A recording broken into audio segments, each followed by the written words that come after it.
Наші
Прийшли окупанти до нас в Україну, форма новенька, воєнні машини, та трохи поплавився їх інвентар.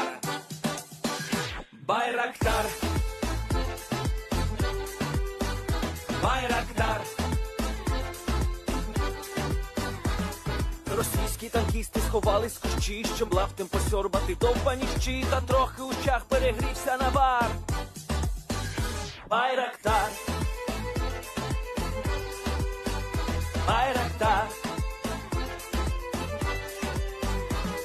Приперли зі сходу до нас барани для восстановлення великої страни. Найкращий пастух баранячих отар. Байрактар, Байрактар.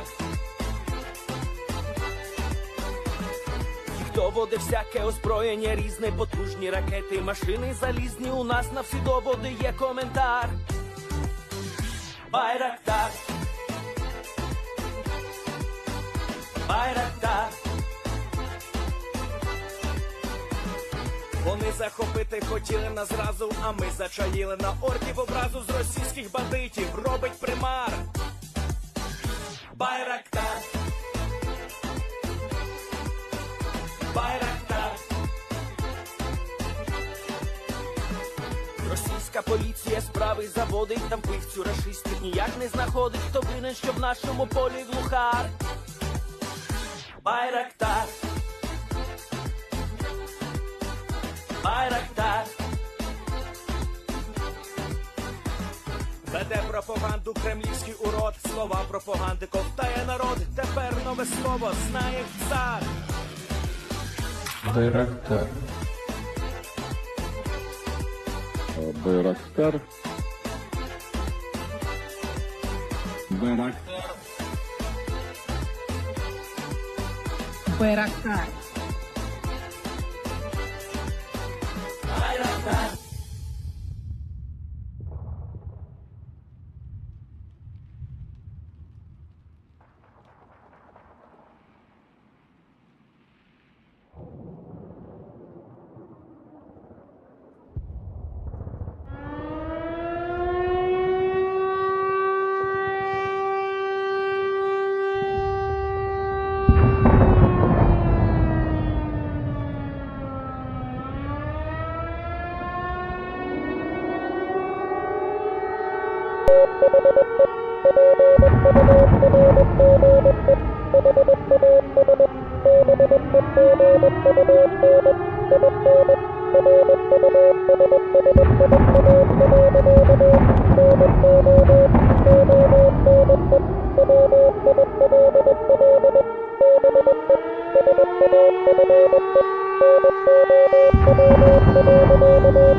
Yes.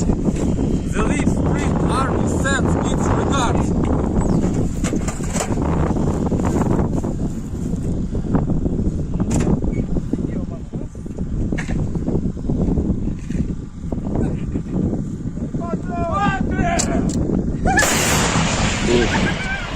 Русский военный корабль. Предлагаю сложить оружие и сдаться.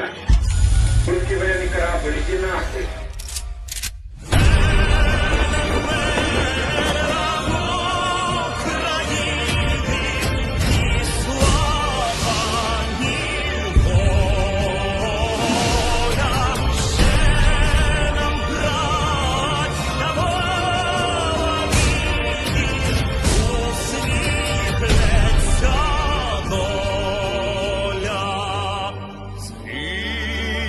Наші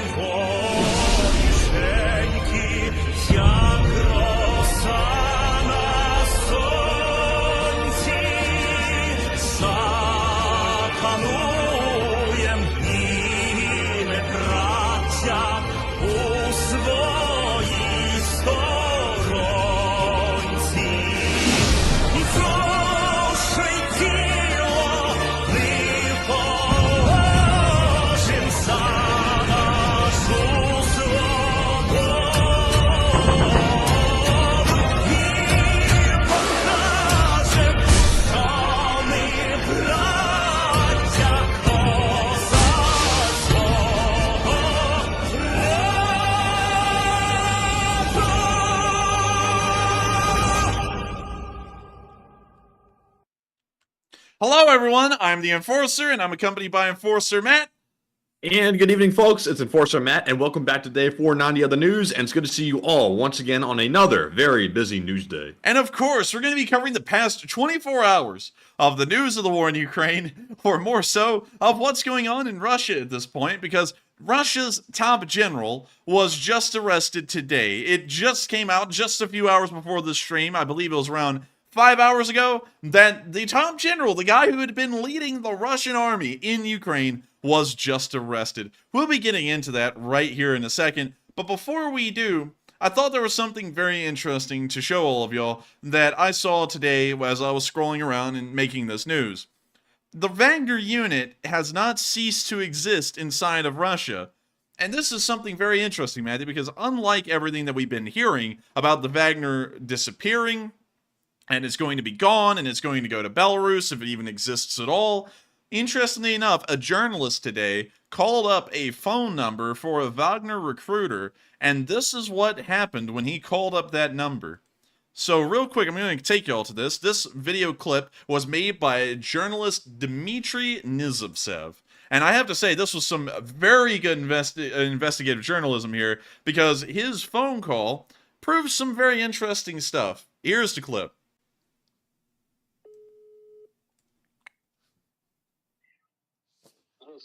Hello, what can I do for you? Good day, my name is... Well, it doesn't matter, you can see there what my name is. Tell me, I'm interested in signing up with the Wagner PMC. I'm wondering if it's possible now. Yes, it's possible. How old are you? I'm 35. I've just been thinking about it for a while, but after what I saw on TV over the weekend, I thought, damn it, that's it, I should sign up. It doesn't matter what you saw. Just send me your name and how old you are via WhatsApp. Okay. What country are you a citizen of? Russia. Russia, that's great. So the next steps here, I send you the information and you read it carefully and come to us. Don't throw away your tickets, just get in line, get the tickets, and the company reimburses your travel costs with your first paycheck. Understood. You'll see all the main information from us. Okay, so you'll send it right in WhatsApp? In WhatsApp, yeah. Okay. I just want to clarify two things. I mean, I'm just seeing Putin saying something about how Wagner is practically illegal and there are traitors there. Is everything okay here? If we were traitors, we wouldn't be in Russia.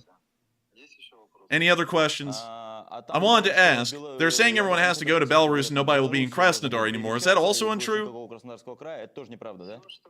Everything that's done is done for the better. You don't know everything, after all. The information on television is not always true. It can be misleading. So, no Belarus, everything is fine. It's all still in Molkino and so on.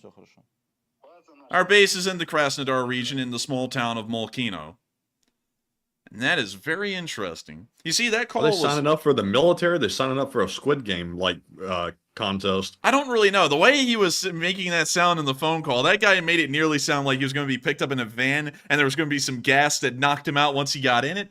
But according to this guy, that this journalist here called, the Wagner is still in operation in Russia, and their main base at Molkino is still open. This is one thing we've never talked about on this channel, but right outside of the city of Krasnodar, in the Krasnodar Oblast of Russia, is a small village called Molkin, also called Molkino. And this village practically serves, right here, as a small little, it's pretty much just a village, directly attached to Molkino base, which is where the Chernivtsi Wagner actually exists. So you can see the entire base here on satellite footage, including what appears to be their arms storage depot out here. And this is where the Wagner exists. This is their main base in all of Russia. It is right here in Krasnodar.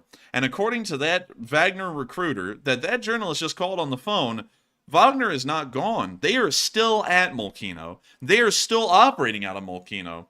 And it's possible that this guy is actually going to continue to operate as a recruiter from Molkino.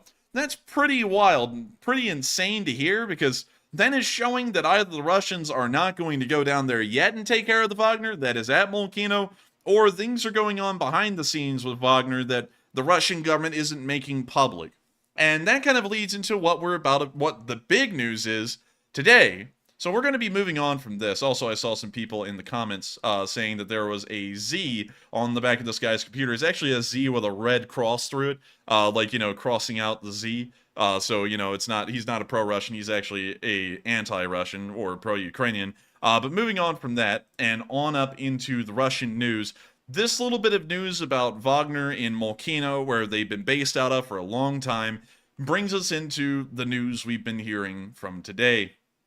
We heard something fairly interesting. And I'll be getting to this clip first, and then we'll flip to the other ones. Prigozhin has apparently, according to Flytook News on Twitter, returned, and also this is a quote from Igor Gherkin, who was the guy who shot down Malaysia Flight 17 over the Donbass in 2014. He said, "It is reported that Prigozhin is currently in Russia negotiating. In 2 hours, he'll fly back to Minsk. Almost all of his council of commanders, the kind of like the board of directors for the Chernovako Wagner, is also there with him."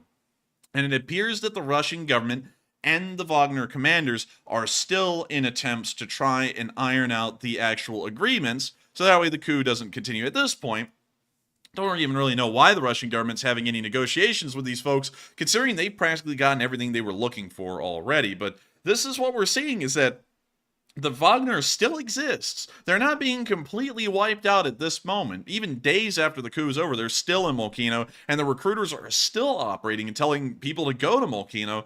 And we can also see that they're still in active negotiations with the Russian government, suggesting that the coup, or more so the coup attempt and the coup's demands, haven't really died off yet. They're still existing and operating in the background. But speaking of coups and things like that, people have started to bite the dust because of the coup, and it appears that a purge is now beginning in the Russian government. This may be the 21st century's equivalent of the Great Purge. And starting off with our minor news first, and then getting into the major news here in a minute about this purge, a lower deputy, and I'll get y'all here on Twitter, Russian Interior Minister Alexander Travnikov was involved in a serious ATV accident, a four-wheeler accident. He is in a hospital in critical condition. Very interesting to see that the Interior Ministry General is in critical condition at the exact same time it appears that there's being some little bit of government restructuring happening in Russia. That was a good time for him to go do extreme sports on his four-wheeler right as a coup was happening. Yeah, it's a very interesting time for that to happen. And, of course, many people, and even us on this channel, are kind of in the idea that this is some sort of an attempt at foul play by the Russian government in trying to start purging people that they don't really think is loyal. And also, we'll be pulling up this guy right here, Alexander Travnikov. And let's see here. Let me scroll down to his Wikipedia page, which has now disappeared in all of the headlines about this guy. And let's see. Interior Minister. Let me go here. Dang, man. It is impossible to get a Wikipedia page on this guy. So sadly, all I can tell y'all at the moment, I was actually going to go into pretty much his biography a little bit and explain who this guy was and how high up he was in the Russian government. But nonetheless, we'll just pull up the position of the Interior Ministry General. And here we go. Here is the Interior Minister. And it is a cabinet official position that is responsible for internal affairs such as public security, so kind of the police, civil registration and identification, emergency management, supervision of regional and local governments, the conducting of elections, public administration and immigration matters. And so you can see that the Interior Minister deals with a lot. This is one of the higher up positions in the Russian government. And the guy who is in that position, Alexander Travnikov, is now in critical condition because of a quote-unquote ATV accident. So from what I would assume, this is the beginning of a purge inside of the Russian government to get rid of people who may have had some involvement in the coup or may have been responsible for the coup brewing so long in the background and not really knowing about it. Other people like Alexander Travnikov didn't really have as ambiguous of a story, and it appears that what's happening to them is a lot more public and largely more informative. Many of y'all may know that the general who was known as the Butcher of Syria, Alexander Surovikhin, ended up becoming the supreme commander of the Ukrainian theater in the Russian Ministry of Defense and has been commanding Russian forces in Ukraine for quite some while. This guy is the living embodiment of Mr. Lunchtime, and so let me pull him up. Surovikhin. Here we go. Surovikhin. And I'm spelling it all wrong. There we go. Here is Sergei Surovikhin. And this is a guy right here. Mr. Lunchtime personified. He has gotten larger since this picture. That guy could pass as that, you know, that little Etch-a-Sketch guy that you can, like, drag, like, the little black magnetic pieces around and create a mustache. Yeah. He could pass as that. Dude, Mr. Potato Head, whatever you want to call him, it would work. But nonetheless, he has been in the Russian army for quite a while, and he's been the one kind of leading the deal in Ukraine, as you can see right here, and he's been around for quite some while.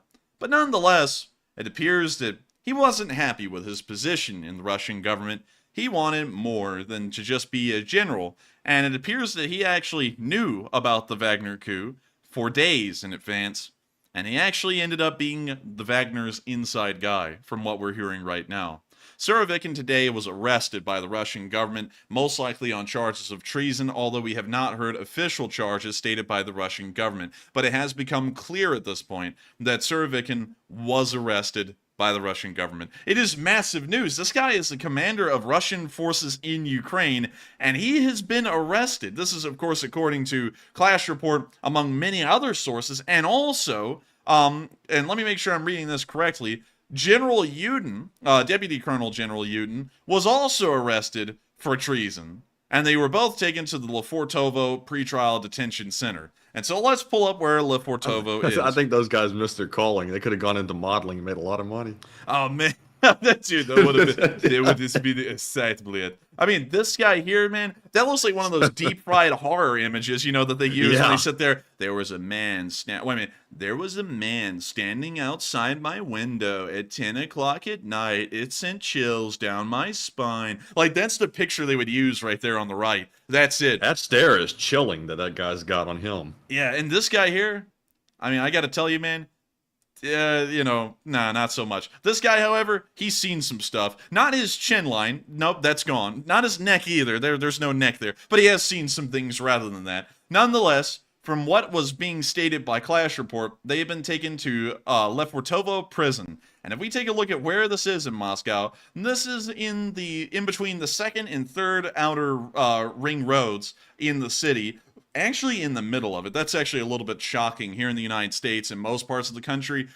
Usually our prisons are in the middle of nowhere, like in the middle of a forest or something similar. They're nowhere close to a populated area. But we can see here, Lefortovo prison is just right inside of Moscow. And if we go to the street, maybe we can get a little bit of a look of the prison out here. And so, there it is, I believe. It is on that side of the... Are there people living on the other side of the street? I can't tell. But there is Lefortovo prison, I believe, right over here. And so pretty interesting to see. That's where these guys are being held right now, right there in this building, from what Clash Report has reported earlier today. And of course, it does beg the question, when is this going to end, and where in the world are the Russians going to draw the line? Some of their top people that have been involved in the war in Ukraine are now being held responsible for treason and joining the Wagner side, or possibly facilitating in the ignorance of their plans and the upcoming actions that the Wagner was going to take. These guys have been claimed to be responsible for it. And if these guys, all the way up there near the top of the Ministry of Defense, are being held responsible for this, where will it end? No one's going to be safe in Russia for a good long while now, because the Purge is here and it's going to stay for a very long time. And so, massive news. Of course, y'all can see this is massive news. The guy, this would be the Russian equivalent in the modern day to General Zhukov or General Eisenhower. This was what Surovikhin was for the Russians as far as the war in Ukraine went. He was the supreme commander of Russian forces in Ukraine. He was actually the guy responsible for approving the battle plans that we've been seeing since June of last year. All of them were terrible, but he was still in charge of them. And he's been arrested. So who knows who's going to be appointed as the new general in charge of the Russian army in Ukraine. But the Purge is going to be around for a while, like I said, and we'll, of course, be reporting on it each and every step of the way. But amazing to see. We're now going to be moving on from that little bit of news and on out of Russia and into let me make sure that we're getting this correct here, down on into the area around Voronezh for a minute. I had to make sure that we weren't going to switch to the Swiss news here in a minute because I want to save that for a second.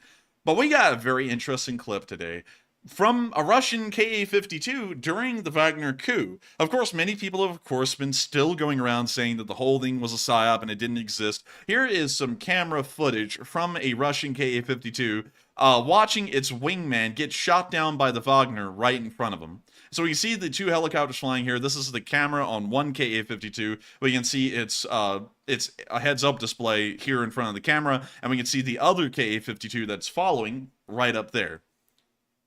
And we can now see the Ka-52 get hit by a Wagner missile, popping off its flares at the exact same time as well, and then going down. That Ka-52 was shot down. The hit took it on out. The pilots, from what we understand, did not bail out of the helicopter either, although the Ka-52 is the only helicopter in the world with operational ejection seats. And we can see the second Ka-52 here immediately dipped. It went to a 45-degree hard left bank and was probably going to hit the tree line and get the hell out of there. They probably didn't even expect that the Wagner would fire back at them, and that's probably why so many Russian aviators ended up dying during this coup, is because so many of them flew without any thought to the Wagner possibly having or using air defense in this coup. But amazing to see, and once again adding to the validity that this was a legitimate, real coup. People ended up getting shot down and ended up dying in these helicopters trying to stop the Wagner from reaching any farther into Russia. However, things have not all been sunshine and rainbows as well, because we also saw something fairly interesting in St. Petersburg. As the Wagner office was being raided here, there were some books that were found, and on them, we can see that it was very easily listed as just Wagner 200s, which means that this is a list of dead Wagner soldiers. We can also see that this was written in some kind of a planner that was about yachts. Apparently the front page was about a yacht, showing you how little care they put into cataloging the 200s, but the list is pretty extensive. And we can tell that this is only from a single unit. Most likely a single company made this casualty report and then sent this back to their headquarters in St. Petersburg. So this is one book in between many that have cataloged the losses of the Chernovaka Wagner in the middle of the fighting in Ukraine.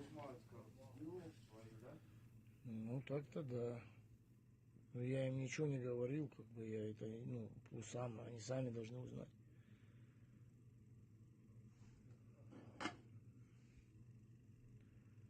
I'm honestly shocked to keep records like this. I'm honestly shocked as well. They have a record of it appears possibly the number only of the soldier, their date of death, and then also it appears that they may also have the town as well. Because I believe on this last page here, near to the bottom, let me make sure I saw that correctly.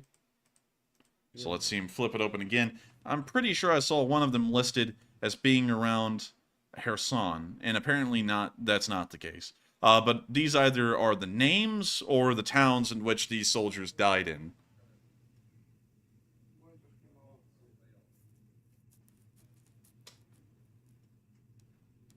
But still, showing that the Wagner didn't have a sunshine and rainbows time in Ukraine, they were taking some pretty significant losses just from the single company alone.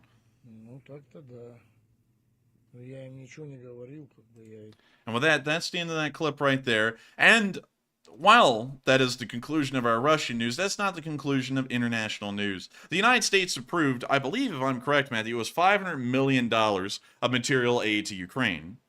Yes.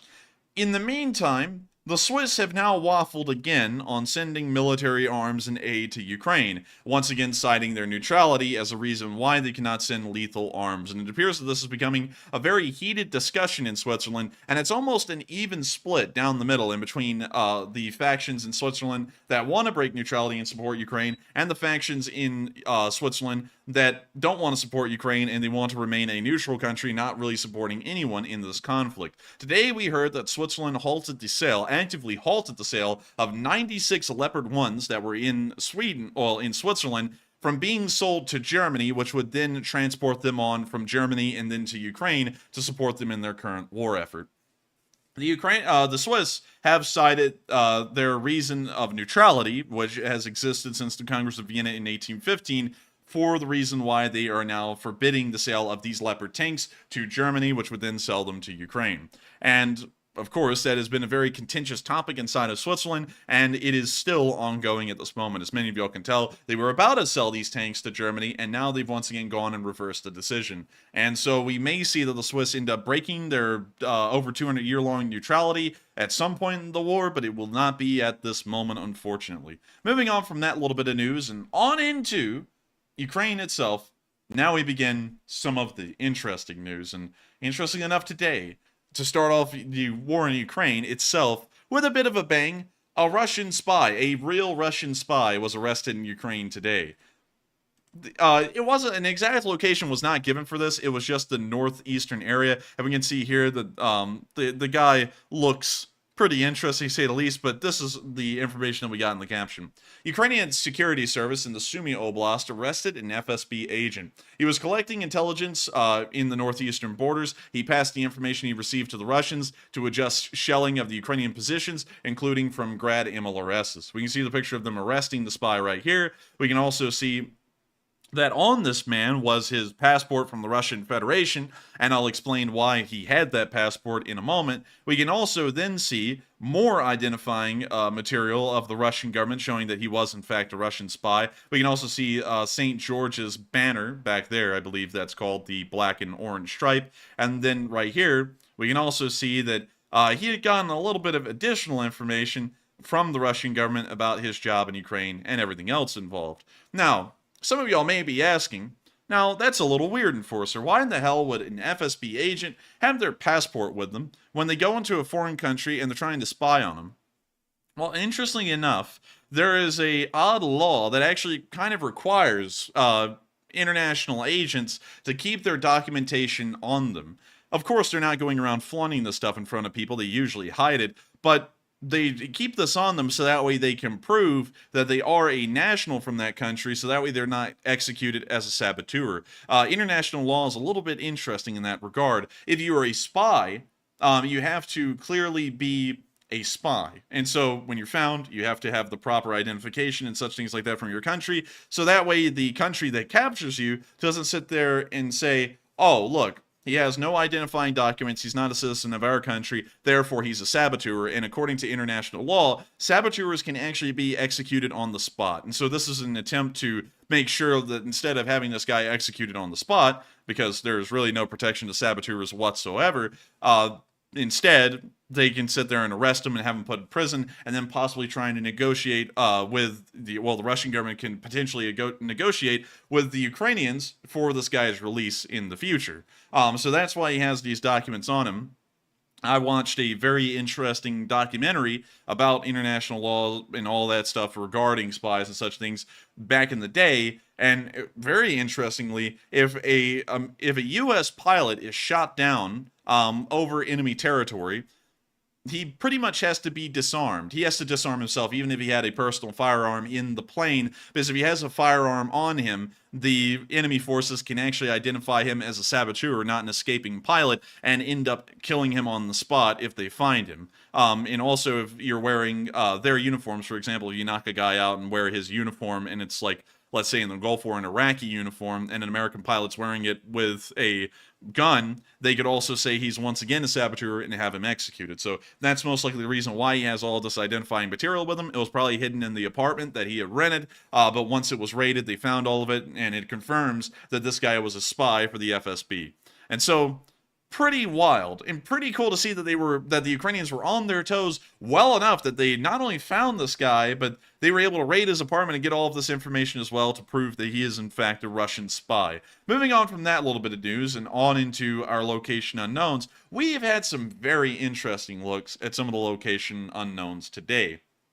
And before we get into them, I want to make sure that we cover some of the leading questions of the night, because many of y'all have been asked a whole bunch of questions about things that have been happening today regarding the Purge, regarding the arrest of Surovikhin, among a whole bunch of other things. And I want to hear what y'all been thinking about that today. And so with that, what do we got, Matthew? All right, and jumping right into our first poll segment, of course, we love the polls, as always. And our first one says, Russian General Sergei Surovikhin has been arrested in connection with the Wagner coup, and what are your thoughts? It looks like 66% said it's the start of a Putin purge, 16% said, he's just a scapegoat, 10% said he's actually conspired with Wagner, and 8% said unsure.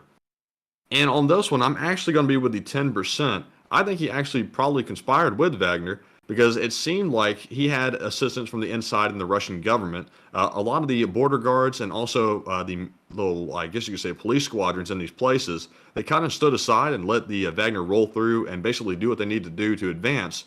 And I think the Russian government probably had a hand in helping him with that, or at least some people did. But Enforcer, what say you?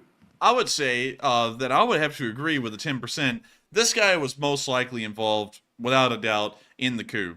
We were talking during the coup that there's got to be some kind of an inside guy in the Russian Ministry of Defense or the government that is helping him to get so far and be so successful with this coup. And at this point, it does appear that Surovikhin is the guy who was inside the government and was the inside guy doing the inside job. I don't think he was the only one, though, because for the Wagner to get as far as it did and be successful as it was, there had to have been more people involved than just that. And so I would say, without a doubt, this guy was involved in helping out with the coup, and I would say that considering that that wasn't expected until after the coup was over, that is going to seed so much doubt into every other person in the Russian government and Putin as well, that a purge is going to start taking out anybody and everybody who even just blinks the wrong way in the Russian government beyond this point. And that's going to be a very unstable situation, especially considering the fragility of the Russian government currently. And we may see that that starts to lead to some very unexpected results for Russia and its long-term goals not too far from now. And so with that, I hope that does address that, in my opinion, fairly well. And with that, we are on to the next one.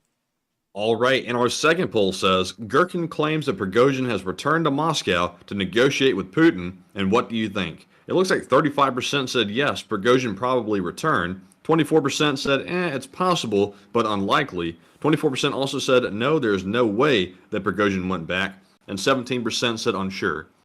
And on this one, like I said earlier today in the summary video, Gherkin is not a reliable source. However, he did say this, and we also saw Prigozhin's jet going back to Moscow the other day. I would say it's possible, but unlikely, because it seems to me that if negotiations were to happen, Prigozhin would try to do them from Belarus instead of actually physically going to Moscow because of the risk of him getting basically knocked off.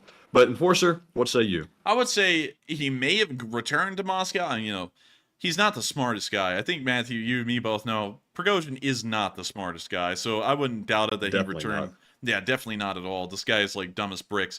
I wouldn't doubt it that he did return to Moscow to try and negotiate. He may have also returned with his council, the Wagner Council, whatever the hell that consists of, to negotiate with the Russian government. Possibly about other things like his rumored family that has been held hostage pretty much by the Russian government. May have been even to rat out the people who supported the Prigozhin. Maybe that's why Surovikhin was arrested today, is because Prigozhin gave up his name in return for his family's release, perhaps. Who knows? Because we're not really getting a lot of information from the Russian government about what's really going on in the background. We probably won't get any information on that going here forward.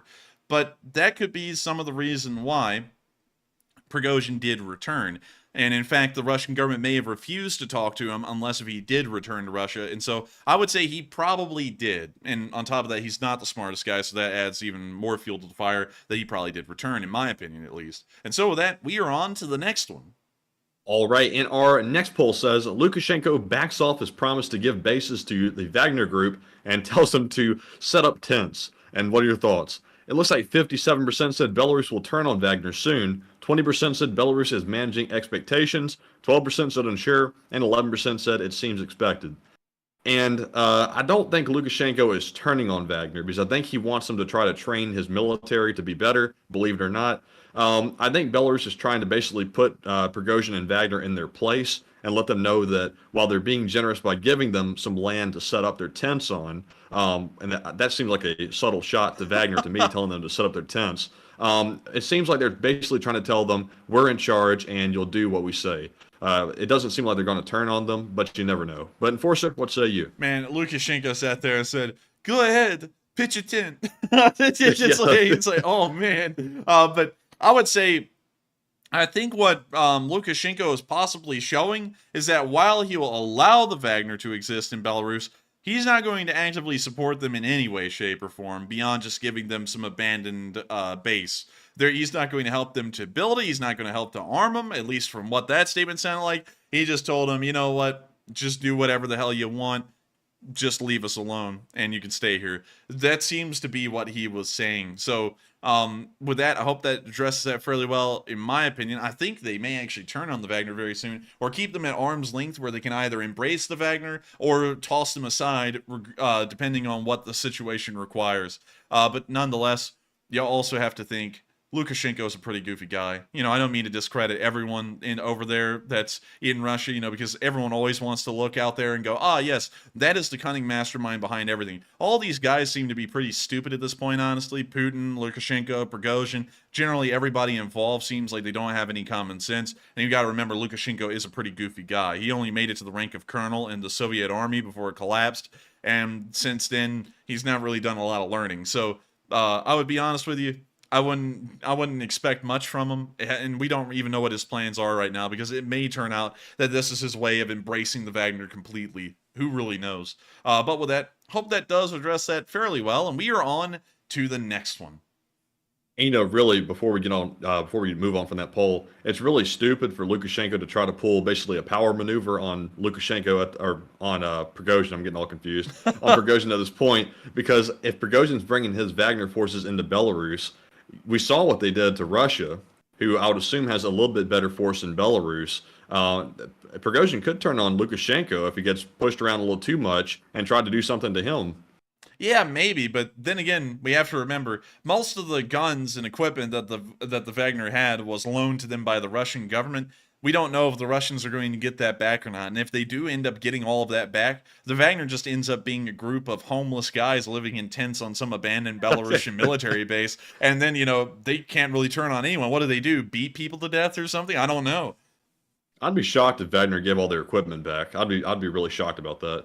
Yeah, I would honestly be pretty shocked about that, but at this point, I'm pretty sure they don't have a choice in the matter. Also, someone in the live chat said, only made it to colonel only, and I think that's supposed to suggest that colonel is a high rank. Believe it or not, in the Soviet army and even in the modern day Russian army, getting the rank of an officer, even a colonel, is fairly easy, believe it or not. It's actually far easier to become an officer in the Soviet or Russian army than it is, speaking about the Soviet army, considering that Lukashenko was a colonel in the Soviet army, it was far easier to become an officer in the Soviet army than it was to become an NCO, because that was kind of a whole deal in the Soviet Union, is that, we're no longer like the wicked level ways of the Russian Empire, but everyone can become an officer. So there were so many officers that they ended up taking up the positions of the NCOs. So you would see lieutenants in the position that sergeants would be here in the U.S. Army. That's what a lieutenant would end up taking up as a position. And then a colonel, he would usually a colonel would be somewhere around the level of a company commander or maybe a battalion commander or something similar. They weren't really that high up in the chain. So, you know, that's why I said only a colonel, because in the Soviet army, making it a colonel wasn't really that hard, to be quite honest. It was like a cakewalk, really. It was a lot harder to actually become a starshina, which is a sergeant, because for some reason the Soviet army was just structured really wonkily. It still is to this day, and that's why Russian forces in the field perform so poorly, because they don't have those seasoned NCOs that a lot of Western countries have, like America, where it's a enlisted soldier that knows what they're doing and knows how to tell everyone else what they need to do as well in a tough situation. Instead, they're being led by lieutenants in the Russian army that have had no practical experience, don't really know what real combat's like, and that's also why you see that their losses are far greater, their cohesion is worse, and also their actual fighting abilities are far worse as well, because you have very inexperienced guys leading these very inexperienced enlisted men. And so that's kind of a a critical failing of the Russian army with how it's structured. They've been trying to fix that, actually, in the modern day. The Russian army has actually tried to expand their non-commissioned officer corps, but that's incredibly difficult with the way their conscript army is built, because nobody really stays in the Russian army beyond their 1 year mandatory conscription. They get their 1 year done and then they leave. And so getting anyone to stay longer, that's really difficult. But I hope that does address that fairly well and kind of explain why Lukashenko being a colonel in the Soviet army isn't really that impressive. But with that, we are on to, I believe, the questions at this point. And yes, we are. We're moving on to our Super Chat questions. We are fresh out of polls. So our very first one goes to Duncan VR, longtime channel legend. And thank you, Duncan, very much for that $30 support. And he has the animal noises. He says, Bamuba, Bliat, Baba, Igor, Baba, Meow, Baba, Bliat. Oh, man, I'm telling you. Ba, Meow, Ruff, Baba, Bliat. Mr. Prince of Pool, can we arrest some more Russian generals? Baba, Meow, Ruff. Oh, man, I'm telling you. Moo moo, bye bye, get another pizza. And we will.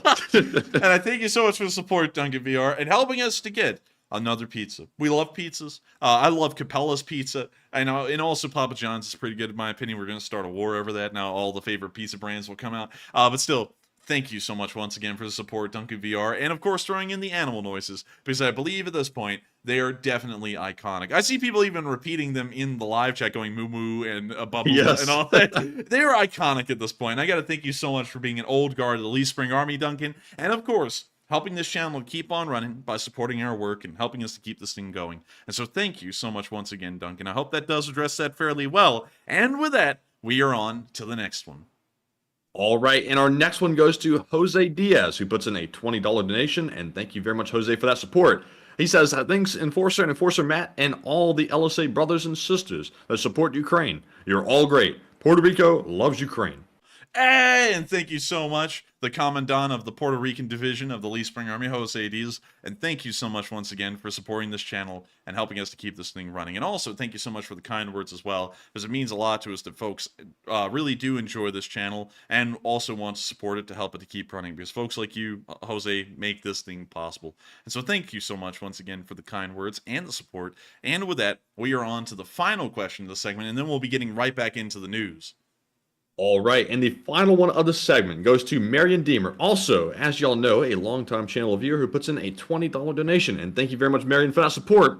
And Marion said, thank you both for keeping the Russian war against Ukraine alive, and I hope Russia bows out soon, and Slav Ukraine. And Slav Ukraine. And I agree, Marion, as well. I hope it does round out soon. We've been covering this for 490 days. We're only 10 days away from it being a 500-day war, and hopefully it will end soon, because it's been an incredibly long time. We've been watching this happen for ages. I have a feeling that the Russian government's instability here will probably help to speed up the collapse of the Russian government and the war itself. So hopefully that'll be the case. Thank you so much once again, Marion, for appreciating what we do on this channel and supporting us and helping us to keep this thing going, because folks like you, every single person who supports this channel helps us to keep this thing going. And so thank you so much once again for the kind words, Marion, and the support. And with that, we are now going to be moving on from this question segment and on into our location unknowns, gearing up to move on into the front lines, where the Ukrainians have still made advances today. So starting off with our first clip, we saw that the Ukrainians were able to take some fairly old prisoners. These guys are what you call old.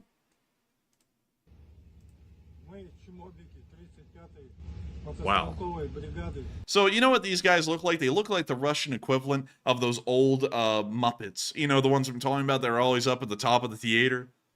Oh, Muppets. Yeah. Don't bring up Muppets. Командование десантно-штурмовых войск и 95-ю штурмовую бригаду с Днем Конституции. Ваши квадрокоптеры не дают нам спокоя ни днем, ни ночью. Артиллерия мочит нас. Так держать, парни. Jeez. Бейте этих лохов. He goes guy on the right is too old to give a damn. Слава Украине. Oh, he hesitated. All right, go take him. All right, take him out. But anyways, as you all see, they took some incredibly old Russian prisoners, and showing that the Russians' manpower problems are only beginning. But with that, we're now going to be moving on from that low clip and on into our next one, where we saw a Ukrainian Tunguska in use. And this is really cool, Many of y'all may not know about the rarity of a Tunguska in the Ukrainian army. And let me make sure to put 2S6. There we go. This is a Tunguska. This is a frontline anti-air system, or a self-propelled anti-air gun, or an SPAAG. These are heavily used by the Russian army. They have, I believe, around several hundred of these things. The Ukrainians only have a few dozen of them, so they are incredibly rare in Ukrainian service. But they are a very iconic anti-air system of the Russian army. And we can see the Ukrainians here with theirs, and we can see them loading in the 9M311 anti-air missiles right here. And we can also see them loading in the ammo into the Tunguska's turret, so that way it can be ready to shoot down even more incoming Russian air targets. Hopefully this thing will be used quite well. This is one of the most advanced anti-air systems that the Soviet Union made before it collapsed, and so hopefully it will stand the test of time. We've rarely ever seen these things. In fact, we've never seen one of these things in use in the current war by Ukraine. We have seen some of them in use by the Russians, and those were promptly destroyed, so hopefully the Ukrainians will have a different fate for their Tunguskas. With that, we're going to be moving on into our next bit of location unknown news, where we also saw that the Ukrainians were recovering a damaged Humvee today with a MTT tracked recovery vehicle, and this is pretty cool. We can see them hopping out of the recovery vehicle, running back to the Humvee, which we can see is busted.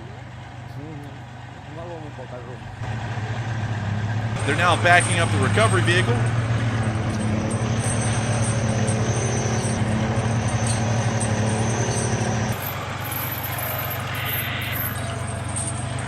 We now see them hooking up the Humvee. And the rap begins, and the copyright... I thought I heard music in there. Man, it went, ooh, and I went, oh, copyright. It's just muted. But we can now see them moving on off in the recovery vehicle after they hooked up the Humvee, and they're going to be getting that to a repair station behind the lines, so that way they can fix it up and get it back into operation. Every single vehicle that can be saved does matter, and does make an impact when fighting against the Russians. Meanwhile, we saw a Ukrainian Mi-8 in the frontline helipad ready to go. This is as frontline as you can get. And Reddit wasn't reached for a minute, and now we could see the Mi-8 in all its glory, with cows around it. This is a frontline helipad. Yeah, how about that? I mean, you know, oh man, I'm telling you. But still, it's pretty interesting to see. This is according to the Reddit post, this is near the eastern front lines in the Donetsk, near the Donetsk fronts at a forward airstrip. For helicopters, an airstrip can be any flat ground, and we can see that they've taken a cattle pasture that has become the forward airstrip for this Mi-8 group. There's most likely several other Mi-8s that are basing out of this field. You can see one of them right here. And of course, we can see that distinct Ukrainian paint job that they put onto most of their Mi-8, so that way it's clearly defined as Ukrainian, which is just taking the colors of the Ukrainian flag and putting them everywhere they can on the helicopter. It's very hard to differentiate Russian Mi-8s and Mi-17s from Ukrainian Mi-8s and Mi-17s because they're the exact same design, and so without identifying markers like these, it practically would be pretty difficult to tell apart which is which. But it is really cool to see this picture, and I thought it was really funny because there's just cows wandering around in the field near to this Mi-8. But with that, we're now going to be moving on from that little bit of news and on into our last bit, which is the Russian casualty report for the front lines today, which is quite nice, actually, because we're about to be moving into the front lines and covering all of the news that has been happening down there, and also giving exact details about where advances have been made today that were made public. So moving on into the casualty report, it has been astronomically high.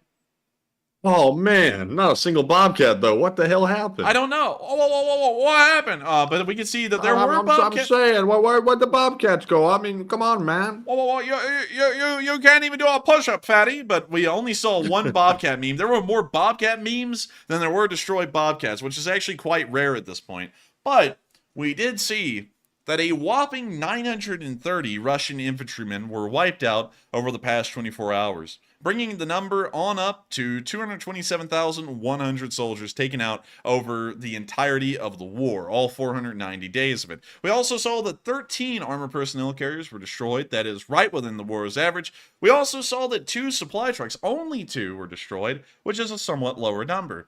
We also saw that absolutely no tanks were destroyed. I don't have to tell y'all, that is well below the war's average. And we also saw that only 6 artillery pieces were destroyed as well, which is also quite below the last month's average. On top of that, 7 drones were destroyed, 1 MLRS was also destroyed, and 1 anti-aircraft warfare system. By and large, in most categories outside of the armored personnel carriers and infantry, the losses today were quite low, and it appears that the Russians ended up having a fairly okay day in being able to conserve their equipment and resources. But as far as their manpower went, their manpower took a very significant drop today as they lost 930 soldiers. That means that an entire battalion tactical group was knocked out, and another whole company of another battalion tactical group was also destroyed as well today.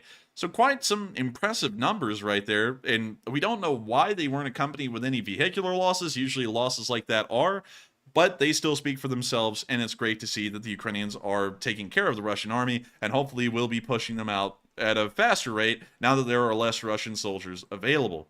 And moving on into the northeast, of course, we've seen that there hasn't been any real frontline advances up here. This frontline has remained stagnant, but we did see some Ukrainian MLRS batteries in this area firing at the Russians to hopefully inflict some casualties onto them. And we're going to have to mute that because it's that fast sale. And so we're going to mute that, but we can see the Ukrainian Grad battery here firing off its 127mm rockets. To put that into perspective, each of these rockets is slightly larger than the shells fired from the main gun of an M1 Abrams. At least in diameter. In explosive volume, they're actually pretty sizable.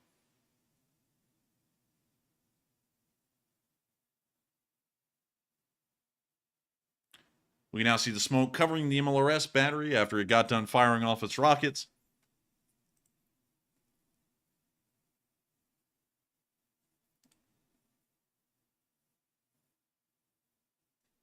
And we can see the smoke still covering them. We're going to skip forward ahead a little bit, and we can now see the next grad in the battery firing once more.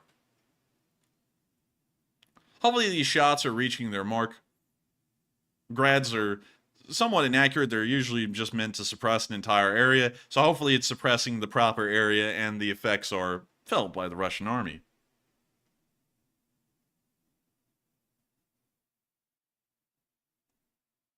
That's the end of that clip, and moving on into our next one from the northeastern area, we saw that the 10th Brigade, based out of this area near the village of Kuzmivka, was able to shoot down a Russian Su-25 with some Igla manpads today on film. Oh, very nice. Oh, We'll mute that. yes. Oh, That doesn't sound Ukrainian. It didn't sound Ukrainian, I'm not going to lie. We can see the Su-25 right there. We can see them lining up the Igla, and we can see the Igla fire.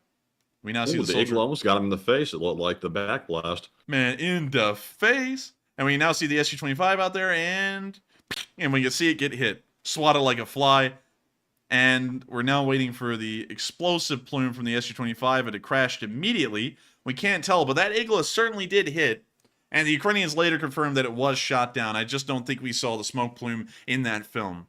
Great to see. We never see any losses of the Russians being made in the northeastern area, so it is really nice to see that they lost one of their few aircraft that have been shot down in the northeastern area. Moving on further down, there is still a Russian offensive ongoing in the Kremenna direction, but from what we can see, no advances have been made in that area today. The Russians are attempting to break through. This is their only active offensive in any part of the front line. It is quite a small one. And it appears that the Ukrainians are able to hold them back quite effectively with the forces they have in the area. Meanwhile, moving on into Bakhmut, some advances have been made in Bakhmut today, and we saw these represented here on the Deep State UA map. Over the past 24 hours, Ukrainian forces have been able to claim more of the M03 highway north of Bakhmut, and it appears that the front lines have been adjusted to where no man's land no longer includes Berkivka, but exists right outside and just south of Berkivka. Going off of this, we can assume that Ukrainian forces are still attempting their breakthrough towards Krasnoura, and they're also fighting the Russian forces near the M03 highway in an attempt to hopefully encircle the Russians in this area and force them to retreat into the town of Krasnoura. That's most likely the aimed direction that this is supposed to be going in. Meanwhile, in the south, over the past 24 hours, we have not seen any advances here, at least according to Deep State UA. However, we have heard of some large surrenders happening in that area, which we'll be covering here in a moment. But starting off in the most northerly area near Vesely, we saw that a Russian ammo depot was destroyed today by Ukrainian drone fire from the 30th Mechanized Brigade. And we hear some pretty epic beats. Shad music. Let's go. And we can now see the bomblet hitting the ammunition. We now see another open-air ammo depot. Oh, very nice. Oh, it's best to keep the ammo right in the open, bliat. Open, plain view, plain sight. Insights Oh, nice in toasty. mind. Bomb it. And we could. I don't know if that's gas or ammo or what, but yeah, it's Who gas. the hell would lay the ammo right out in the middle of the field like that? I mean, that is stupidity to the max. Hey, for them, you know, it'd be smart. Yeah, let's put the gasoline right by the ammunition. Oh, yeah, brilliant. I mean, this is like what you do if you're like abandoned on an island and you're trying to signal an aircraft. Like put it in like a row out in the middle of the field like that. Yeah, it's in the middle of the street. I think they were getting ready for the 4th of July. Now that's stupid. And now you see the 30th Brigade throwing up their little card here. And it's very nice to see they were able to find that very obvious depot and blow it up. Meanwhile, behind the lines, we saw some Ukrainian SPGs on the move, most likely to provide fire support to those Ukrainian infantry near the M03 highway. We can see these two S1s moving forward right here through this roadblock. And it appears to be an entire battery. The 2S1, I forgot which one it was, but it's either based off of a PT-76 or an MTLB. I'm not exactly certain which one it is, but it is a lighter SPG used by both sides. I believe it has a 125mm main gun. And we can see them continuing to make their way through this roadblock. With that, that's the end of the clip, but really nice to see that they are continuing on and trudging forward to make sure to provide some fire support to those guys at the front. Moving on down to where the Ukrainians made some advances today near the village of Zelenskyy, we saw that the Ukrainians were able to capture some Russian soldiers in this area as a part of that advance. Also, we're going to have to mute that because copyrighted music is a thing. We can see them putting on the green tape. But I can tell you, these Ukrainian soldiers aren't green. Man, they're cutting the red tape. Man, they're about to cut all the red tape. They're about to go and take out the Russians. No red tape needed. When you see them driving through the night, they going to get them. They got that nice little one. They got that little designer AR, Matthew. Oh, look at that. Where's Man, the that AK? doesn't exactly look like an AK. That doesn't look like an AK. I guess today wasn't a great day for an AK, according to them. Man, you know the Ukrainians can get their hands on an AR. They're always going to take it. Man, they drop those AKs like they're nasty. And they kind of are. We see them all with their M4s, their ARs, whatever they're called. Well, let's call them M16s just to piss everyone off. And we can now see them moving on through the tree line here. We can now see them moving into the destroy part of the tree line where heavy shelling has occurred before.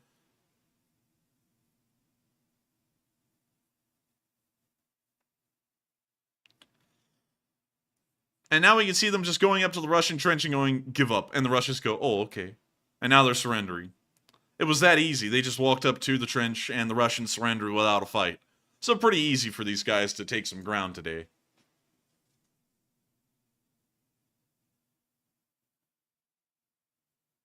And I see a lot of people saying, it's not an AR, it's an M4. We're going to have to go down a rabbit hole here in a moment. But we can now see them riding in the back of the pickup after they took the Russian prisoners. We can see the Russian prisoner right over there, one of them at least. And now we can see them unloading the Russian prisoners here. It looks like they got about 4 or 5 of them. And now we can see them binding them with tape, and that's the end of the clip. But that was how easy it was for them to advance in that area today, from what we could tell. They just advanced forward, the Russians surrendered, and they took the area. Now, some people have been saying in the live chat that those were not ARs. Those were most likely M4 carbines. Into that, you're most likely correct. But I must go down a rabbit hole. The gun was designed by Eugene Stoner.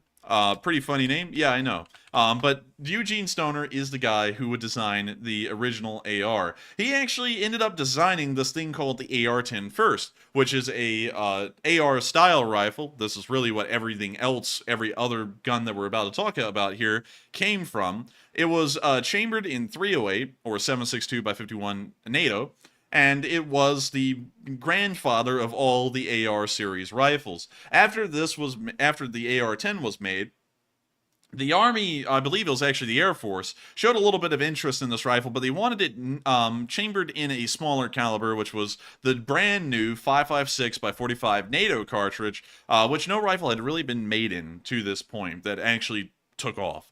And so the Armalite AR-15, as you can see right here, was born. And this is the 5.56 version of the AR-10. And so that's where the AR-15 comes from.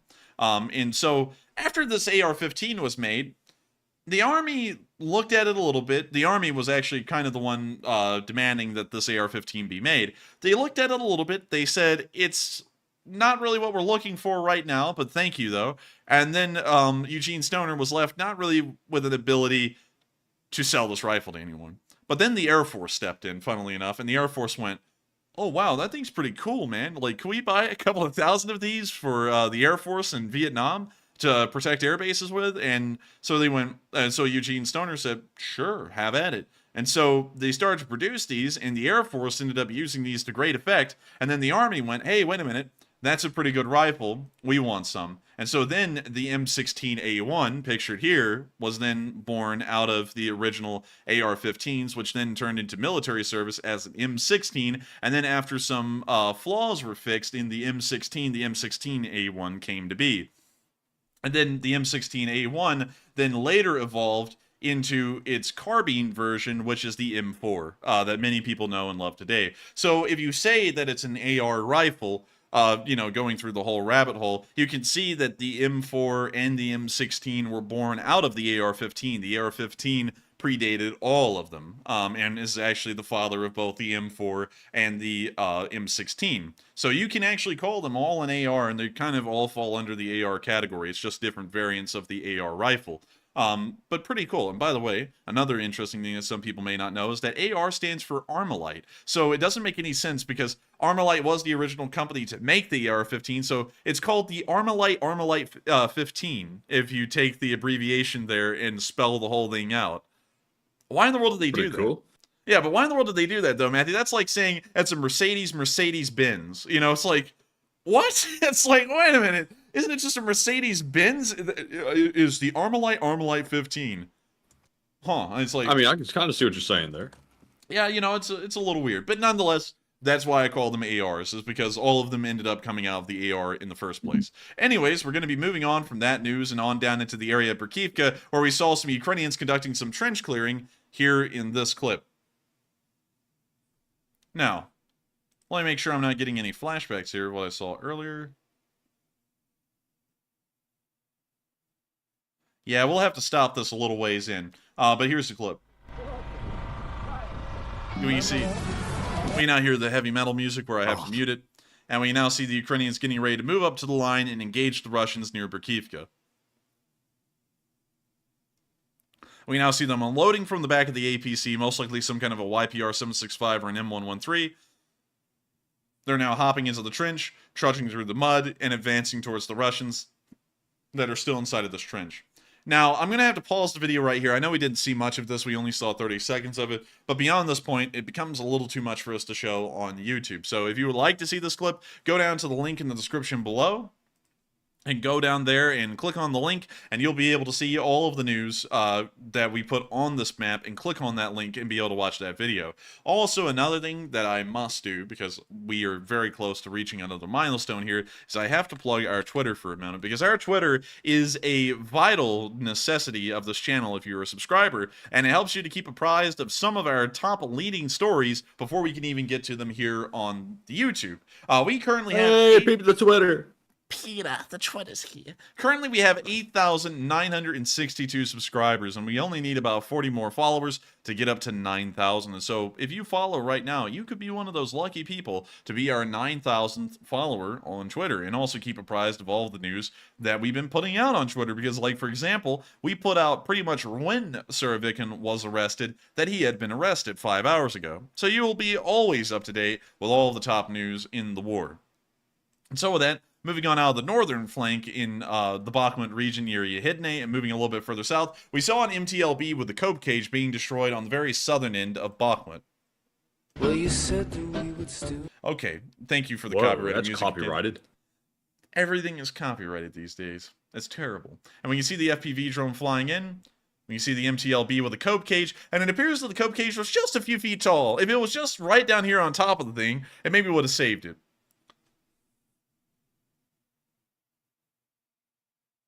And we can see the FPV drone hitting right there. And that's the end of the clip. Very nice. Love to see another MTLB destroyed. Love to see cope cages that don't work. Moving on into our next bit of news. This one was pretty big. Many of y'all know of the elite VDV, the airborne troops of the Russian army. 50 of them surrendered today in the Klishchiivka area. This was reported by Ukrainian forces and then further reported by Noel. According to the quote from this telegram, which this was taken from, it says, part of a Russian airborne forces VDV company near Klishchiivka surrendered half an hour ago. This was at 7:50 a.m. in the morning. There are still some who have communication issues and don't know about it, so they will soon be informed and told to surrender or die. 2 Ukrainian soldiers on the ground report. And that is one of the largest surrenders we've seen in the, well, we've heard of in the area. We'll be hoping to get some video clips and footage of that here in a minute, but hopefully that'll be the case, so that way we can see that some of Russia's best, the VDV, surrendered at Klishchiivka. Moving on into our next clip, we also saw the 3rd Brigade in action in this area, still clearing tree lines and still pushing forward.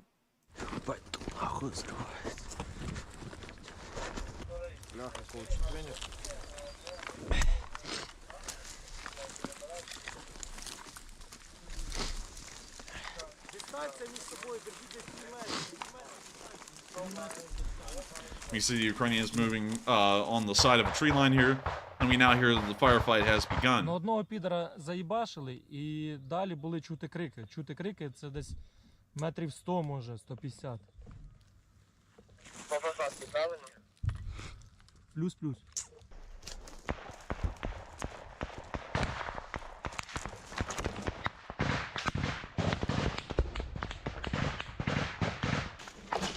We now see the soldier moving through the trees as the firefight continues.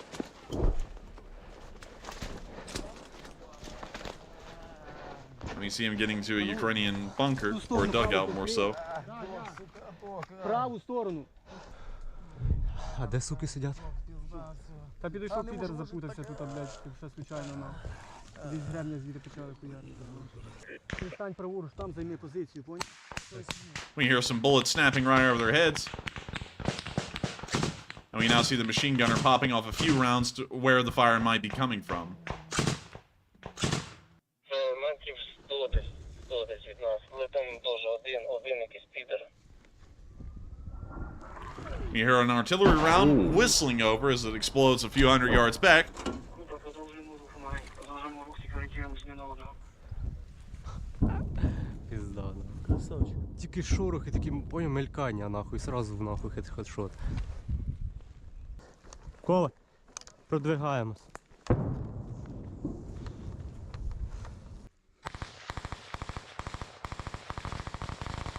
And we can now hear the firefight really picking up. And we can see him also getting a little piece, getting involved.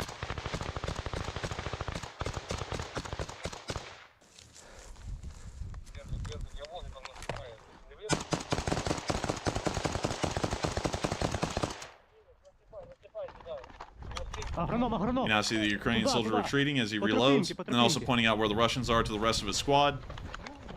А? Троє, 4. Да, вони попадали, біжать. We now see the soldier firing over his friend's soldier. We now see someone coming up with the machine gun. It appears to possibly be an M240, and now he's also laying down the heat. Вибігло 3-4 баранов. Ми вроді положили 2 чи 3. And that's the end of the clip, but showing the 3rd Brigade's actions in that area of the tree line today. They are still attempting to advance in the same 2 directions near Kurdyivka and also through the tree line just south of Klishchiivka, and hopefully they'll be able to take Russian positions and continue to push around the flanks of Bakhmut there, making sure to tie up valuable Russian resources, time, and effort in Bakhmut when it could be used elsewhere. Moving on out of the Battle of Bakhmut and on down into the area of Avdiivka, we once again got another video clip from this area where we saw the Ukrainians blow up a large mine ammo depot, an open-air ammo depot once again, blown up in beautiful fashion. And once again, the Eye of the Tiger plays and the copyrighted music comes in. And then ads get run on the stream the next day or during the stream because the copyright holder says so. Very fun stuff. You can see the drone looking for the open air ammo depot, and lo and behold, there it is. Right there, in all of its glory. Nothing but mines. They're great mines, some of the best mines. We have to put the children... best mines, the wonderful mines. Get your Ukraine mines today. Great mines, bouncing Betty. I've got to tell you, they're absolutely impressive. And when you see them dropping the bomblet, and... Ooh! Oh my goodness, that was like nuclear. Shoigu! All of the ammo blew up! And we can see the smoke cloud rising, and I think that tree line is gone where that open air ammo depot was. The drone turned away like, don't look at it. Dude, the drone's not even able to handle it. That drone's gonna come back. It's gonna be one of the shell-shock drones with the camera gimbal that just goes wild. That drone said, damn, son, where'd you find this? Walk with your boys. We make it look easy. Grappleholics. Real traps. I forgot the other one. And oh yeah, that tree line is gone. Look at, oh my lord, it left behind a crater. That was severe. That was insane. It took the trees down to the nubs. Man. I wish I had a joke for that. I don't. I was sitting there trying to come up with one. I was like, I don't have a joke for that. And with that, that's the end of the clip. But beautiful to see. Beautiful. Beautiful, I'm telling you. And so with that, we're now going to be moving on out of the Donetsk area. We didn't get any other footage prior than that. The Ukrainians are still attempting to encircle the village of Krasnoarivka, and we've also seen the Ukrainians are continuing to push through the opening in between Marinka and Staromakhalivka, and it appears they're still making ground there, although not much. Moving on down to the southern front, we've got a lot of clips down here, especially from the area of Staromayorsk, or Staromanivka, where we saw a Ukrainian tank moving forward to engage Russian forces further down the road. Oh, copyrighted music again. We can see the APCs making their way around the corner, and we can see that they have the famous Eastern European log on the tank. Or the APC, more so. I've always been fascinated by that log. Everyone is always fascinated by the log. It really makes no sense, but for some reason at the same time, it feels so right. Well, it's for traction. You know, if the tank gets stuck in mud, you pull the log off, put it under the front of the tank, and then it gets traction. But also, Matthew, I wonder, when the Russians see the Ukrainians advancing onto them, do they lay their own logs right then and there, or is that not how it works? Because I'm thinking they might. Anyways, moving on from that and into our next clip, we saw near Storozheve, some Ukrainian Marines took a rest for a while. And take a look at that. They're resting.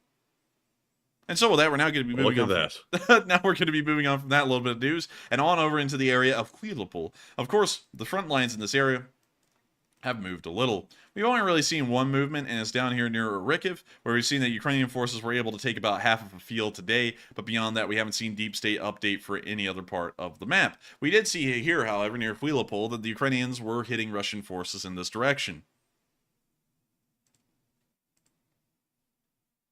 We can see the bomblet on its way, and blank, and it was successful. Ooh.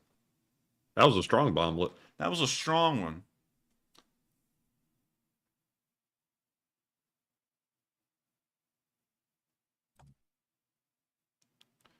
That's a Rome thing every day said. He said log, and yes, I did. So that, Why that's capitalize the G, though, and log? I don't know. I was sitting there looking at that. I was like, L-O-G. That's like the MIG company, you know, where it's like capital M, lowercase I, uppercase G. It's like log. Dude, that be that log J-37 fighter jet right there. Dude, that wouldn't be a bad name for a company, though. Anyways, when you see that the Russians got blasted there, pretty nice to see. Moving on to our next clip behind Kvylopol, we saw that a Mastiff was being repaired behind the lines. And here's the clip.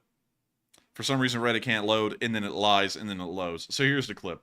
You can see the Mastiff has a punctured tire. It's taking a little bit of shrapnel damage. The cage has also been messed up a little bit. But beyond that, it is still in running order, and hopefully we'll be able to get back to the front lines here soon.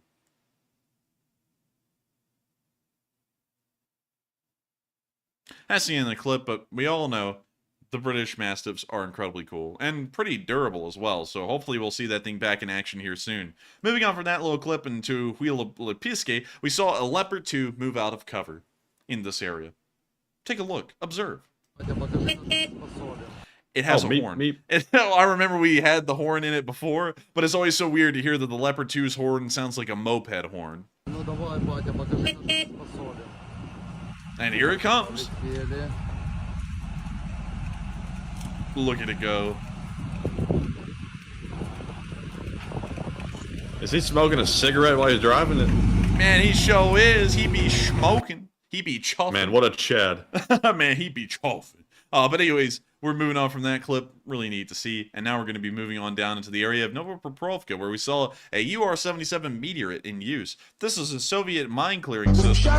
And back in the day when these things were made, the Soviets said, man, F them kids. And they made a 150-foot long explosive mine charge. And you can see it going off right there. Look at that. Jeez.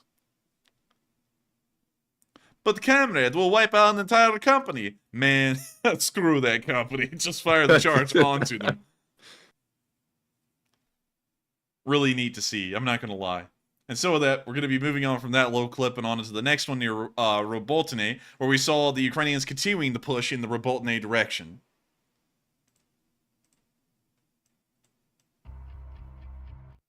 So we're going to be muting that. Man, they are heavy on the music these days on these clips. I'm telling you, man. You can't get a clip without music nowadays. And we can see I'm telling you. Oh, man, I'm telling you. Back in the day, you used to be able to watch a video and it had no music in it. Nowadays, oh, man, nothing but music. They have no respect for YouTubers like us who are just trying to eke by a little bit. Oh, man. And then we have to deal with the copyrights. Oh, man, it's terrible. Real bad. Oh, man. But we can see the artillery still landing on Russian forces here. Taking them out little by little. We can see a Russian tank here chuffing like a steam train down the tree line.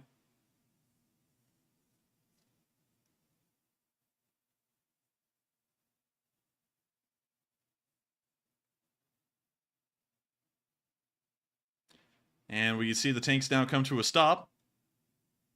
Oh, and it's on fire. It's on fire. That's what the smoke is. I thought I was deploying a smoke screen. No, that's the engine bay on fire. That thing's starting to really flame up.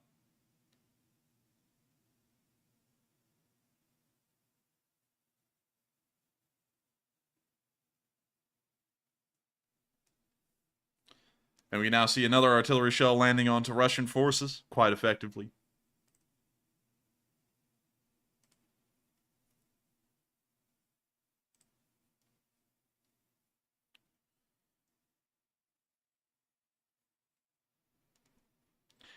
And that's the end of the clip, but some very effective Ukrainian artillery fire in the direction of Roboltne, hopefully helping them to advance a little further.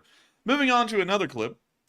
Here in the southern front, near the town of Mirne, we saw that a Russian Chulpan was destroyed by a Ukrainian M777.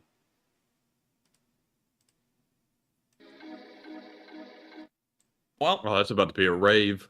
But, you know, anyways, when you see the Chulpan got to the tree line right there, we can now see the M777 blowing it out of the tree line right there. Oh. Oh. Oh. Walt Disney's fantastic fireworks show over the Magic Kingdom. Well, we can see the Chulpan mortar ammo blowing up right there.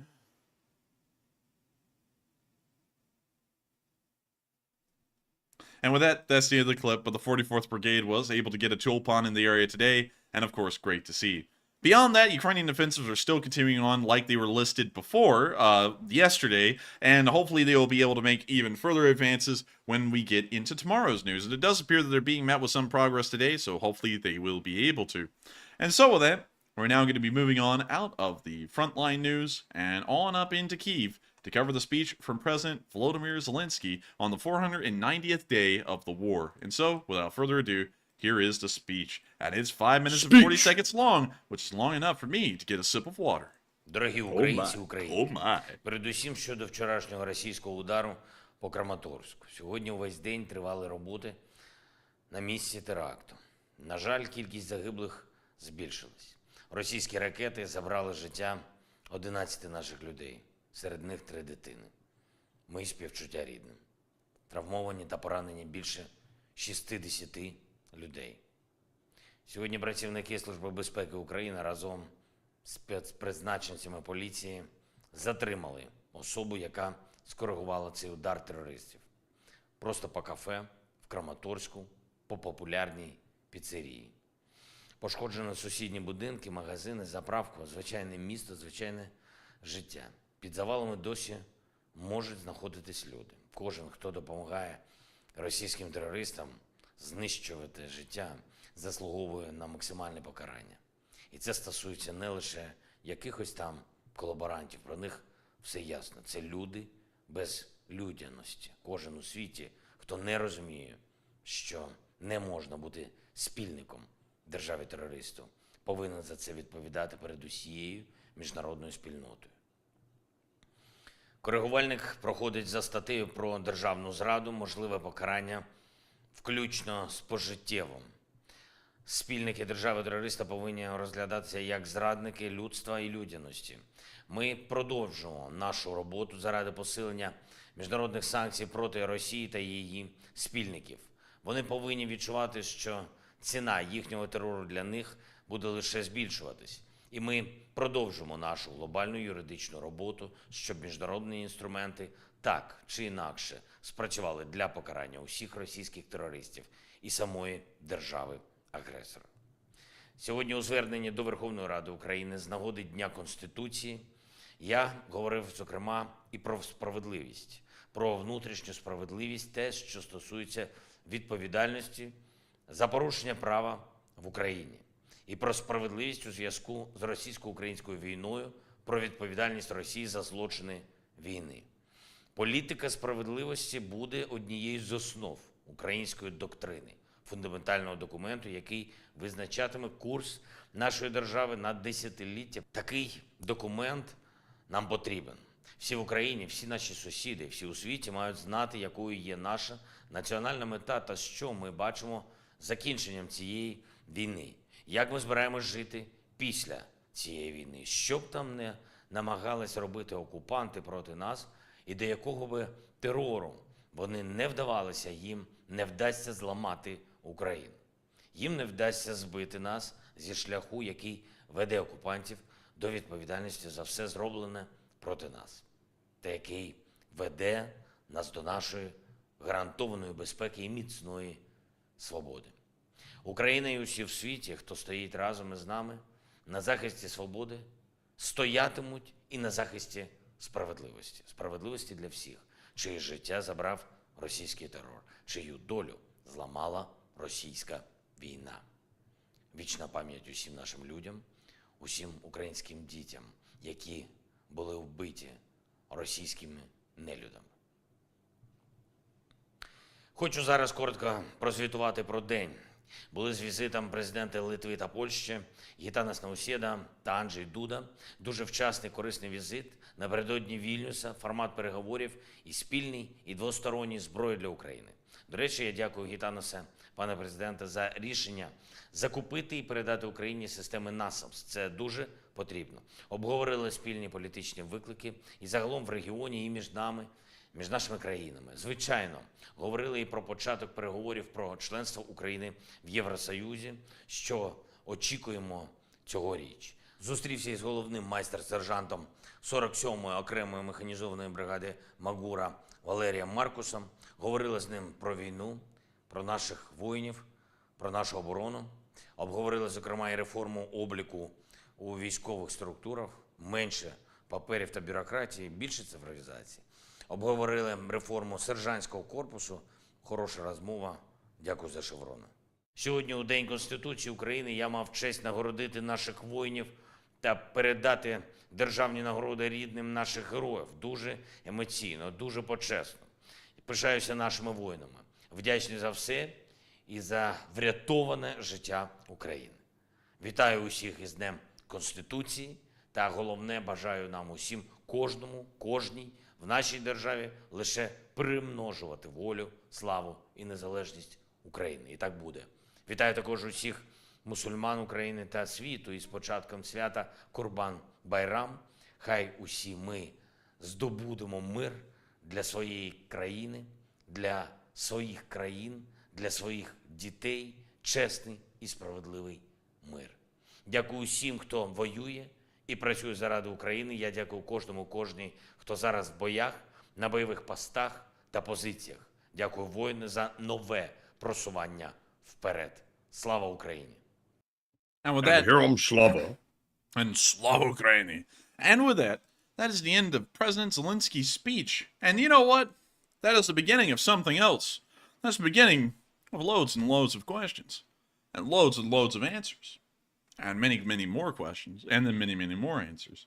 And we're about to be going into that segment right now. Believe it or not. And so with that, Matthew, take it away. All right, and the fun has just begun. The first poll says the ISW says Putin will not kill Prigozhin now to avoid him becoming a martyr. And what are your thoughts? 40% said that's a good analysis. I agree with it. 25% said that's short-sighted. I disagree. 23% said, it's hard to tell, probably. And 13% said unsure. And I think that's a good analysis. I don't think that Putin will go as far as to kill Prigozhin right now. I think exile will probably be the worst thing he gets for the time being. But I do rest assured that Prigozhin won't be a walking man for much longer. Maybe a few more months. But Enforcer, what say you? I would have to say what the ISW is saying right now is exactly what I've been saying since this started. And well, actually since it ended. I've been saying since it ended that they will not be killing him now. They'll kill him in several months because it would make no sense to kill him now. He would become a martyr if they killed him now. So they have to wait for all the attention to die down and everything else so that they can kill him quietly and it doesn't really cause much of a problem. And so I would certainly agree with the ISW on that. Or more so, I guess you could say, Matthew, we gotta get that, we gotta fulfill that arrogance quota every night here and there. But at least it's good to know the ISW agrees with me. I'm just kidding. Oh, yes. I'm telling you. I get no respect. Oh, man, I'm telling you. I get no respect around here. They sit there and say what I've been saying for days. They don't even give me credit. Where's the source? I'm just kidding, by the way. The ISW is a great organization. They put out some really cool, interesting, factual stuff. And I gotta say, the ISW is really the only organization out there that I actually read and don't consider it to just be completely stupid. It's actually really intelligently written and well researched. So I would say if y'all were ever looking for a supplementary source to this channel as far as the news went on the war in Ukraine, the ISW is certainly the place to go, in my opinion. But with that, I'm telling you, they're a think tank. They're in a tank and they do a lot of thinking. They're smart. Oh, man, I'm telling you. I went to the think tank the other day. There wasn't a lot of thinking, but there was a lot of tanking. Oh, man, I'm telling you. But anyways, That was actually a good one. Yeah, with that, we are on to the next one. All right, and our next poll says Belarus says it wants Wagner PMC to train its soldiers to fight in war. And what are your thoughts? 50% said, wow, that's going to help, LOL. 25% said that will actually improve Belarus, being serious. 14% said unsure, and 12% said Wagner will refuse to do it. And I am with the 50%. That is a joke. You don't take lessons from a piss-poor military like Wagner is. That's not where you get your training from. And if Belarus is looking to them for guidance, like I said earlier, they're in deep trouble. But Enforcer, what say you? I'm going to have to level with you all. If you're getting training from Wagner, you're kind of done for. Wagner's never done well against anyone. They didn't do well against Ukraine. They haven't done well against the SDF in Syria. They don't really do well against rival groups in Africa. They don't do good anywhere. And the one time we went up against the Chernovakno Wagner in Syria, and I forgot the name of that battle, we ended up beasting on these people. We didn't even lose a single soldier in that battle, and I think they ended up losing like 50 to 100 killed, I believe. So, you know, they're not really that good of a fighting force to get training from, and I would have to be honest with y'all, that's not going to help out the Belarusians whatsoever. That training may as well be pointless. They will probably be as well off using the meat grinder conscription style tactics they have right now than to try and learn anything from the Wagner. And a lot of people have been trying to change their statement on the Wagner from they are a piss-poor force of idiots to now everyone's going to try and make them sound like they're Delta Force. And they're not Delta Force. These people are a bunch of ex-convict prisoners. You know, they're like, in the words of FPS Kyle or FPS Russia, whatever the hell that guy's name was, Matthew, Mexicans got on boots. That's the kind of fighting they do. It's like prison yard fighting crap. So I don't think they're going to be really helping anyone out much. Might as well just do nothing. And so with that, hope that addresses that, in my opinion, fairly well. And with that, we are on to the next one. And our next poll says Switzerland has banned the sale of leopards to Ukraine, as we discussed earlier, and pro-Ukrainian legislation fails to pass. And what are your thoughts? It looks like 31% said I see both sides of the argument. 30% said Switzerland is pro-Russia de facto, 16% unsure, and 24% said neutrality is good for them and nice. And on this one, I'm honestly going to be with the 31%. I can kind of see both sides of the argument. I'm starting to realize that sometimes it's good to have a neutral mediator, and Switzerland is probably the only people in the world that would qualify in that role. Now, obviously, everybody has their gripes about Switzerland because they've had a checkered past when it comes to things like money laundering, etc. Although, you know, we're not going to excuse any of that. But I wouldn't go as far as to call them pro-Russia. But Enforcer, what say you? I would say that they're certainly not pro-Russian. They're not really pro-anybody.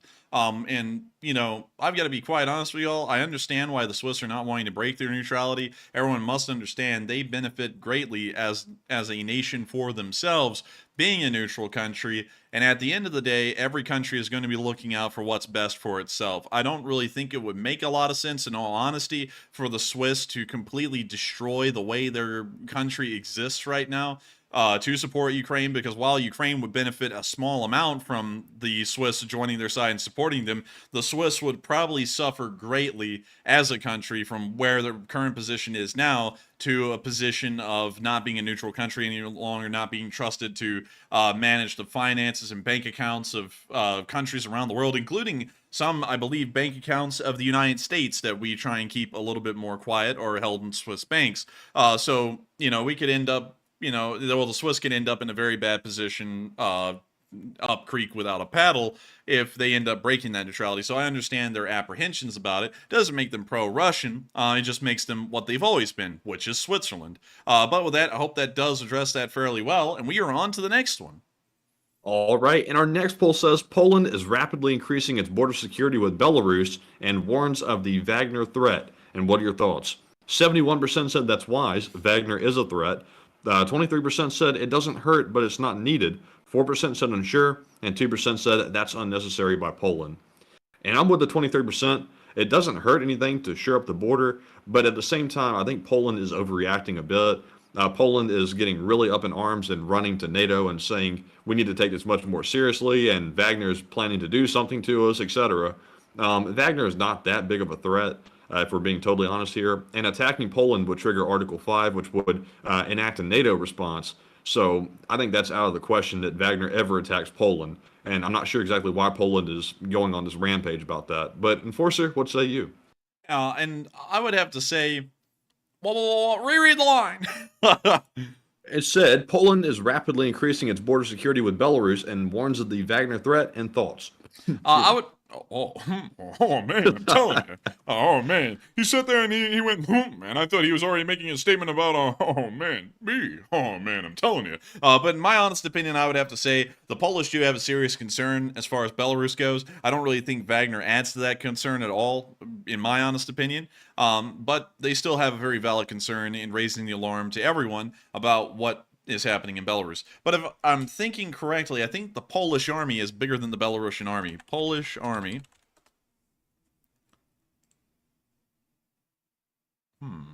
So they have 70,000+ members in the Polish army. So the Polish army is actually the exact same size as the Belarusian army is. So they're on equal footing as far as manpower, but then the Polish pull away very quickly when it comes to the technology that they possess versus what the Belarusians possess. So with that, I would have to say it's not that big of a concern what's happening in Belarus, and it's not really like the Wagner, some kind of a magical kryptonite force. It did take them 8 months to take Bakhmut, and they lost 40,000 guys doing it, and they don't really have the ability anymore to waste manpower like that because they don't have people just funneling manpower to them anymore, and on top of that, they're poorly trained, as we know. And so with that, I hope and also, they're living out of tents on some spare land in Belarus. It's not like they're professional fighters or anything. Yeah, that's true. They're living in a Hooverville out there somewhere in Belarus. Yes. That's in there. Spare change, spare change, and everyone's going, We'll fight for money. Dude, they're saying they're going, oh man, They're like scratching their necks and stuff. If only we could have some more. It's like, yeah, it's like, I don't think these people are really a competent fighting force anymore. So to be honest with y'all, I don't really consider them that much of a threat. I do understand Poland raising the alarm about Belarus though, but adding in the Wagner though and trying to act like that's a threat, nah, not really so much. But with that, we are on to the next one. All right, and with that being said, we are fresh out of polls once again, so we're moving back into our Super Chat questions. And up first, we have a very generous $45 Super Chat from none other than turning off your gaslights. And he's turning off your gaslight right now. And thank you very much for that support. And he said, just a bit of help to keep things running. No shout out needed, but we're going to give it anyway and take a live chat question. And thank you turning off your gaslights, because this does help keep us running, and it helps us keep the lights on literally and turning on our gaslight. And Enforcer, what say you? And I got to thank you so much for the support, turning off your gaslights. Folks like you, and I say this to everyone, it sounds like a broken record, but we mean it every time we say it. Folks like you help us to keep the lights on and help us to keep this thing rolling. And it is truly amazing to think that people like you turning off your gaslight, which used to be turn off your gaslights, you've been around forever on this channel. You're an old guard. I remember that for sure. You've been around, I think, since day 4, maybe even a little bit earlier than that, maybe day 3. And I've got to thank you so much for being here with us on this journey throughout the entire war and helping us to keep this thing rolling on top of that, like tonight, because not really a lot of people do support the channel and help it to keep on running. So it means a lot to us when folks do decide to step up and support it, because y'all are the only way we can keep this thing running, keeping the lights on behind the scenes, helping us to do everything that we do behind the scenes, so that way we can focus on this as a full-time job. You help us, and everyone else who supports this channel, y'all help us to do this 100 hours a week. I think that actually is expanded now, maybe even into more hours a week combined in between the two of us here, since we're now doing videos in the middle of the day, and Matthew and me are starting to alternate the war summaries in between each other. Some of y'all may have noticed that Matthew actually made my war summary in the middle of the day today, and he also made the one the day before yesterday. And it seems a lot of y'all are really liking that. And he's picking up a little bit more work here on the channel and doing things like that. And he's doing an incredible job with it. And of course, I've been doing that for, I think, 2 months at this point now, uninterrupted, without missing a single day except for one. And I got to thank you so much, turning off your gaslights, for the support, because folks like you help us to not only run this stream, but help us to make those videos as well. And if it wasn't for folks like y'all, this wouldn't be possible. And so thank you so much once again. I know you didn't want us to call it out, but we call out everyone who supports the channel, because that's one of the few ways we can repay y'all for y'all's generosity in supporting this channel and helping it to keep on rolling. And so thank you so much once again, and we will make sure to get a live chat. And so with that, what do we got, Matthew? And also, thank you all so much for the kind words. It's I get some respect around here. I say I get some respect. Oh, but seriously, man, though, thank you all for the kind around words. here. Oh man, everyone goes, oh hey, I don't like his voice so much, and I go, oh man, but I try, I really do. Oh man, I'm telling you. But I actually like making those short war summaries. They're actually quite fun to make. It's taken a little while to record them, as I'm not used to it, but it's actually going pretty good, pretty smoothly actually. Oh man, I'm telling you, I get no respect around here. Nobody likes my war summaries. Nobody likes them. Oh man, I'm telling you. Man, I think we're about even. I think they're liked for their own reasons at this point. Oh man, I'm telling you, I get no respect around here. I run the channel, and then people sit there and go, hey, it's okay. Oh man, I'm telling you. Anyways, I'm just playing around. Anyways, with that, we will get to that live chat. So with that, what do we got, Matthew? And the live chat question goes to Dark Wraith 343, who says, "Have you guys seen the Cayman MRAPs?" And I haven't. The we gotta check it out. How's it spelled? It's CAIMAN. Cayman MRAP. What the world? Dude, that thing be driving. Dude, that thing be driving up to your trench and going, "Yep, there's infantry here." Man, do you smell them? Do you smell where they are? Dude, you sit there and put a sock up to the radiator on that thing and go, you smell it? And it goes, and you go get them. And then it starts sniffing across the field looking for the Russians. I mean, that thing is pretty odd. Look at this one. I'm not gonna. Hell no. I'm not gonna lie. I don't really like this thing. It doesn't look good. And of course, you know, whenever I say I like or dislike something, it's completely based off of its appearance. I'm sure its armor protection is pretty good. It looks like it's built entirely for the armor protection. It still doesn't really look that good. So I would have to be honest with you. I thank you for sharing this with us, but at the same time, I would not get this thing just because of the way it looks. It's bad. It's just not a good looking vehicle. It looks like one of those. It looks like one of those mail trucks that the USPS has, but it's been turned into like a military thing. You know what it looks like? It looks like one of those goofy looking Rhodesian armored vehicles used in the Bush War. Let me see if I can pull up Rhodesian armored vehicles. Just like, let me go. Like goofiness, like this. What the hell is that? It looks like a wheelbarrow that they've added like a frame and some lights and stuff to it. Yeah, I mean, you know, it's a Leopard security vehicle, Matthew. Didn't you know? It's the most advanced that Rhodesia can produce. It's also good for the garden on the weekends. Yeah, and also here's some of their Rhodesian armored core APCs. Oh dear. Yeah, and what the hell's the name about anyway? The Black Devils. I don't know. I don't. I'll be honest with you. I have no idea. And then here's another APC they made. You can tell they just learned welding and how to cut sheet metal. Apparently. Here's another one. Oh my god. These things are terrible. Oh, let's see here. Oh, wait a minute. I forgot to show you the best. Whatever the hell this is. Dear Lord. And let's see. Then they had some AMLs. AMLs aren't that bad. There they are. So, you know, they're not that bad. I mean, it's not that bad, but I mean, it's not saying much. Oh my god, these. Oh, jeez. Get it out of here. And this thing doesn't even have an engine. It's just a box. Oh my god, that's horrible. Man, imagine being in the Bush War and watching this thing roll up. I would honestly just quit, man. I would just be like, yep, I'm done. Yep, this is it. And what the hell is this?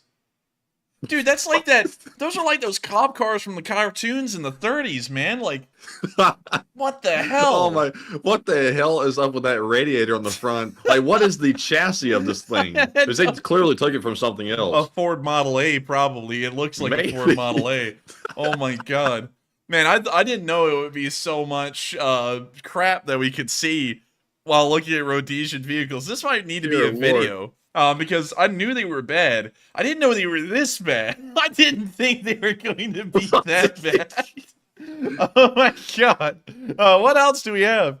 Is this actually their vehicles or is this a joke? No, I'm not. No, this is no joke. This is actually what they used in the Bush War to operate. Lord. So the Rhodesian government, to explain what the problem was here, the Rhodesian government had been massively sanctioned by everyone in the world, the United States and the Soviet Union, so they couldn't count on anyone anywhere, and also the British, by the way, which was their, like, I guess, home country, I guess you could say, because the Rhodesians were a colony of the British, and then the British ended up just giving the colony up, and then they sanctioned them, and then America sanctioned them, and then the Soviet Union sanctioned them, and so nobody did business with Rhodesia, and they were fighting the Zanu and Zapu militants in the nation of Rhodesia, which is now modern-day Zimbabwe, and so they had nobody that would give them equipment, and so they had to make everything homemade. And so this is the crap that they ended up coming up with, were these ugly, ungodly abominations. And some of these... Well, you can tell that they clearly had no idea what they were doing, so I guess you can kind of applaud them for their ability to persevere and, like, try to figure it out anyway, but, I mean, this attempt is not that great. No, it's not that great. I'm not gonna lie. Oh my god! They don't realize you don't have to make the thing like long as a boat. You can, you know, make it half the size and it'll work. Dude, these people be sitting there. The people on the Titan thought they were gonna see the Titanic. We're gonna build one out of a dump truck. Oh my god. What is this? You can't even probably fill the thing up with all that stuff. You'd break the axles off. Dude, what is this? This looks like it's from the Adventures of Mr. Toad. You know, that cartoon from Disney? Yeah. Oh my god. This might be where they got their vehicles from. Oh my lord. Dude, they be whipping out the thingamajig. Oh my lord, it gets worse. Oh, it just keeps getting. That was actually one of the better ones. Yeah, that's definitely a Land Rover, and they've cut the top off and they've put sheet metal on the side like they've done everything. Oh my god, man, they must have been like the biggest purchasers of sheet metal like in decades. Dude, some random company. Oh my no. Oh no. Oh what is this? It's the Mars rover. Oh, it's the Curiosity. Oh my god! How did it get even worse? Oh no! Helicopter warfare. What was this? Oh, don't tell me this is some kind of helicopter. No, or it something, couldn't have please. been. It couldn't have been, man. They were too technologically unadvanced to do something like that. No, they couldn't have. Oh my god, dude! These vehicles are horrid. Someone in Rhodesia said, "I'm gonna make a Model A hot rod in armored car," and then they made this thing. Oh my god, this is so bad, and this went on for years. Still, like there's another one. That looks like a UN version. We're the UN. Everyone calm down. We're coming into peacekeep. Man, they ain't keeping the peace with that thing. Everyone's going to be in a riot looking at that thing. They're going to be falling over laughing and everything. Oh my. Dude, No, they see that coming. Everybody runs inside and locks their doors. Oh my, no. They didn't. Oh my god. They took a mutt. Like, let me show you what that is. I know what that is. They took an M151 mutt. Right here. So there's a mutt. They took a mutt and made that out of the mutts. They added like a... They added a roll cage. I don't know what kind of vehicle is it supposed to be. Like, what's the purpose of it? I don't know. I have no idea. It's just so stupid. And like, why in the world would they go and like mess up the mutt? I mean, the mutt works fine. Like, the mutt would have worked fine. Just put gas in it, it would work well. And then they went, no, we got to put a giant cylinder on the back of this thing. Man, turned that thing from a mutt to a mongrel real fast. Dude, they turned this thing from a mutt to a stray. They did this thing be a crime. This was even worse. Oh, dear.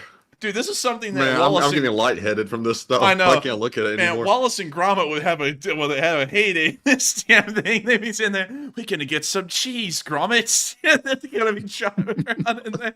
Oh my god, what is that? That's not even from Rhodesia. That's like a real vehicle. A UR416. Hang on, we gotta pull that up. This is practically Crime Watch at this point. A German APC.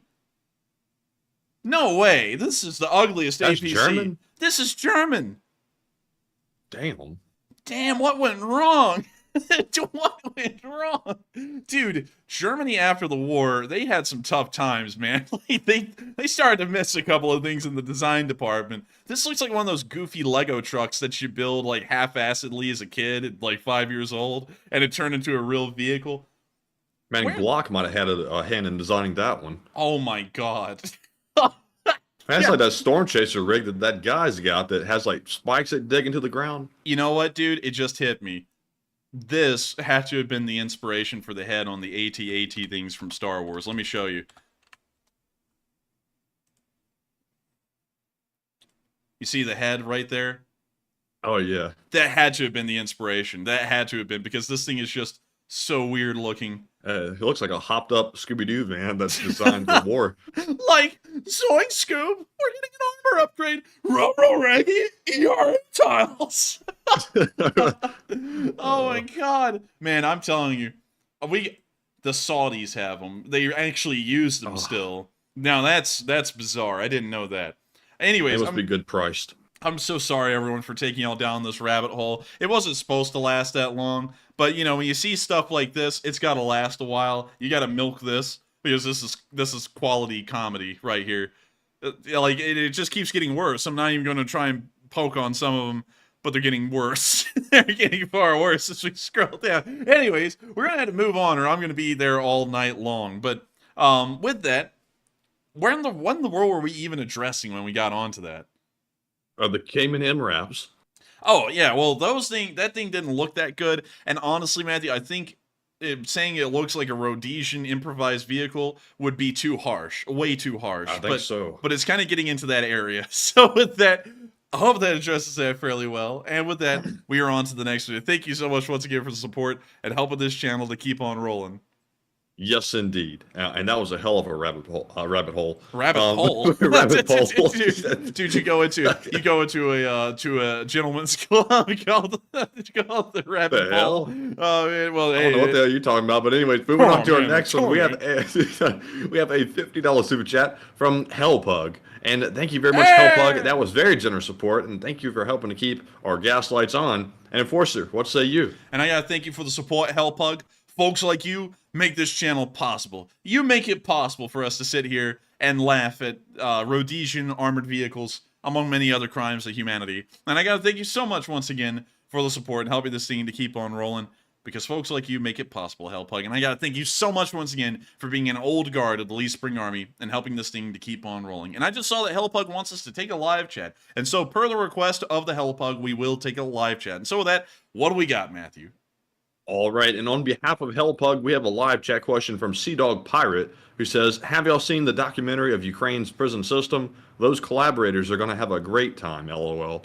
I can only imagine it's probably rough as hell. I haven't seen it, but I did see a documentary a while ago about the crocodile epidemic in Eastern Europe, and those people are in prison. A good amount of the crocodile people are in prison, and, you know, the zombies are there, so I have a feeling that the guys who go to prison are not going to be having a fun time. And so with that, I hope that does address that fairly well. I have not seen that documentary, but knowing that crocodile people are in those prisons, it's got to be pretty bad. And with that, I hope that does address that fairly well. Thank you so much once again for the massive amount of support, Hellpug, and helping this thing to keep on rolling, because, of course, folks like you make this channel possible. And if it wasn't for folks like you who supported this channel and helped us keep it running, it wouldn't be possible for us to keep this thing going. And so thank you so much once again. And with that, we are on to the next one. All right, and our next super chat is going to go to Mark Incompetent Drone Operator, who puts in a $25 donation. And thank you, Mark, as always, for that support. Mark says, was speaking to my father about his CMT. He was artillery.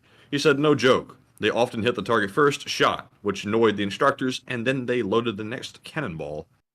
And thank you for the support, Mark, and that's really interesting here. And I got to say that apparently your dad was a very accurate shot, or his artillery team was a very accurate shot, because that is pretty tough most times to hit the first shot. But it's really cool to hear that. And I got to thank you so much, Mark, for sharing that story with us, because not a lot of people can hit the first shot. Usually in marksmanship, it's expected that you don't hit the first shot. It's expected that the second shot will hit, but the first one is just to get an idea of where you're at. Well, at least that's how marksmanship has been explained to me. I'm sure someone will come in and go, no, you're supposed to hit the first shot. And then I'll be like, oh, okay. But anyways, with that, thank you so much once again for the support, Mark, and helping this channel to keep on rolling. Folks like you, Mark, have helped this channel to keep on rolling. Help those fundraisers to get to where they are, and also support this channel to help us to keep this thing rolling. And I got to thank you so much once again for supporting this channel, because folks like you make this thing possible and help us to keep these lights on, aka pay the rent, among many other things. And if it wasn't for folks like you, it wouldn't have been possible. And so with that, we are on to the next one. And our next one goes to Rainer Fan Slava Ukraine, who puts in a $20 donation. And thank you, Rainer Fan, very much for that support. And he said, thanks to Andrew and Matt for creating such a good community. And hello to Angry Penguin. And surprise, it's us. LSA is the best. As a Ukrainian, I'm proud to know there are American brothers who do this because they care. And Slava Ukraine. And thank you very much for the kind words. And thank you so much for the kind words, Rainer. And I would have to say, I thank you greatly for them. We try our best to report on the war and to help out as many people over there as possible through the nonprofits that we run fundraisers for. And luckily, we've been able to do incredibly well. Generally, thanks to everyone who has supported this channel and helped us to keep this thing rolling, and also everyone who's been able to support the fundraisers as well, especially the support to the fundraisers.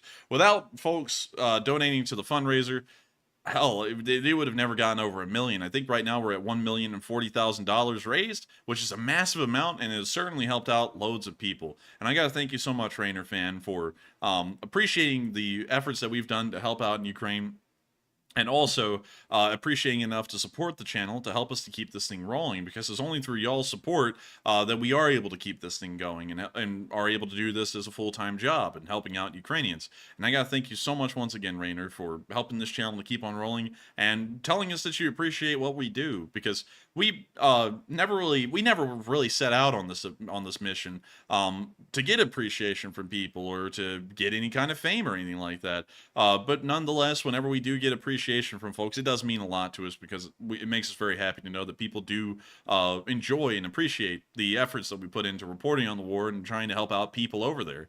And so with that, I hope that does address that fairly well. Thank you so much once again, Rainer Fan, Slava Ukraini. And with that, we are on to the next one. All right, and up next we have a $20 super chat from Siri, and thank you very much, Siri, for that support. Cancel. It actually activated my thing over there that actually picks that up. Oh. But anyways, yes, it actually did. Then we'll start talking.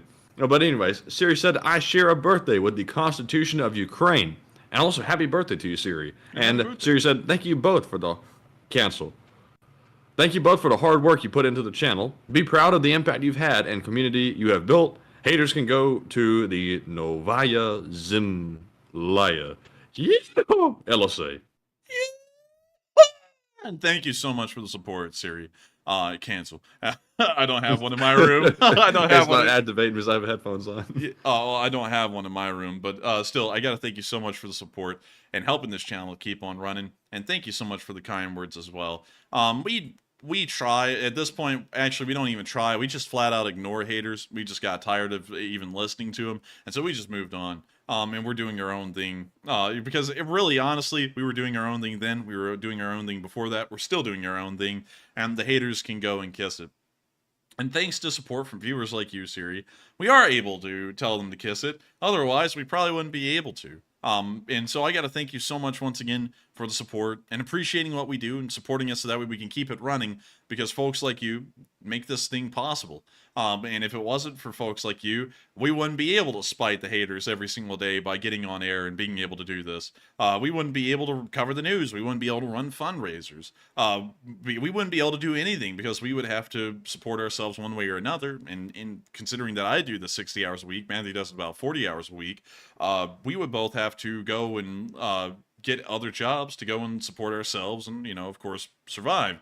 And I got to thank you so much to you, Siri, and everyone else who supported us tonight for making it possible so that way we can spite those haters and we can stay on air. And so thank you so much once again. I hope that does address that fairly well. And with that, we are on to the next one. And up next, we have a $10 super chat from Quick, who says, Paranoid Putin's purge of Prigozhin's piss-poor prominent protagonists. I see what you tried to did there. What the hell was that laugh? I think you would... but still, thank you. He didn't get it. Every word starts with P. But still, it's what's they call it? A monomonopoeia? Yeah, I think so. I think it's an onomatopoeia. But I gotta thank you so much for the support, helping this channel to keep on running, and also throwing in an onomatopoeia, if we got that correct. I'm not really a grammar expert, so that may not be it. And so with that, I hope that does address that fairly well, and thank you so much once again for the support and helping this channel to keep on running. And with that, I hope that addresses that fairly well. And thank you so much once again for the support. And with that, we are on to the next one. All right, and our next one goes to Psyops, the mod, and also longtime channel viewer, who puts in a $10 donation and says, neutrality is complicity, is culpability. Swiss invertebrate jellies, cowards in Turkey, yellow through and through. When the Buja atrocity is known, you can't remain neutral. And I would agree with that for a good bit. But at the same time, I also respect, because a lot of people act like everyone in the world has to join in on something. I also respect that a lot of countries aren't really involved in many ways in the conflict and therefore just end up remaining neutral. For example, a decent amount of South American countries really have done nothing as far as the war has gone officially. And it makes sense because they're South American countries. They don't really have a lot to do with Europe, or really anything for that matter, outside of South America. So they just kind of pay their attention to what's going on down there. So, you know, with the Swiss, and considering that they've been neutral through everything, they've been neutral through, let me think of all the wars that have happened that were major since 1815. They have been through the Crimean War, they've been through the Franco-Prussian War, they've been through the Italian Unification Wars, they've been through their own civil war in 1848, which of course they were involved in. They were involved in, well, they stayed neutral in the First World War, they stayed neutral in the Second World War, they stayed neutral during the Cold War, they've stayed neutral during all of the conflicts in the Balkans, they've stayed neutral during everything. And I would understand the Swiss perspective that they have stayed neutral during everything, and that has worked for them this whole time, and so it will work for them again. So, you know, I don't want to bash them for it because they've done this on everything, but at the same time, it would be nice for them to join Ukraine's side. But with that, thank you so much once again for the support, Saab. So I hope that does address that fairly well. And with that, we are on to the next one. And thank you so much once again for helping this channel to keep on rolling, and also being our only moderator, rather than Matthew and me, who's in the live chat. And so with that, we are on to the next one. And thank you so much once again for being an old guard of this channel and helping it to keep on running. Yes, indeed. And up next, we have a $10 super chat from Surprise It's Us, who says, cheers to rabbits and their holes, LSA.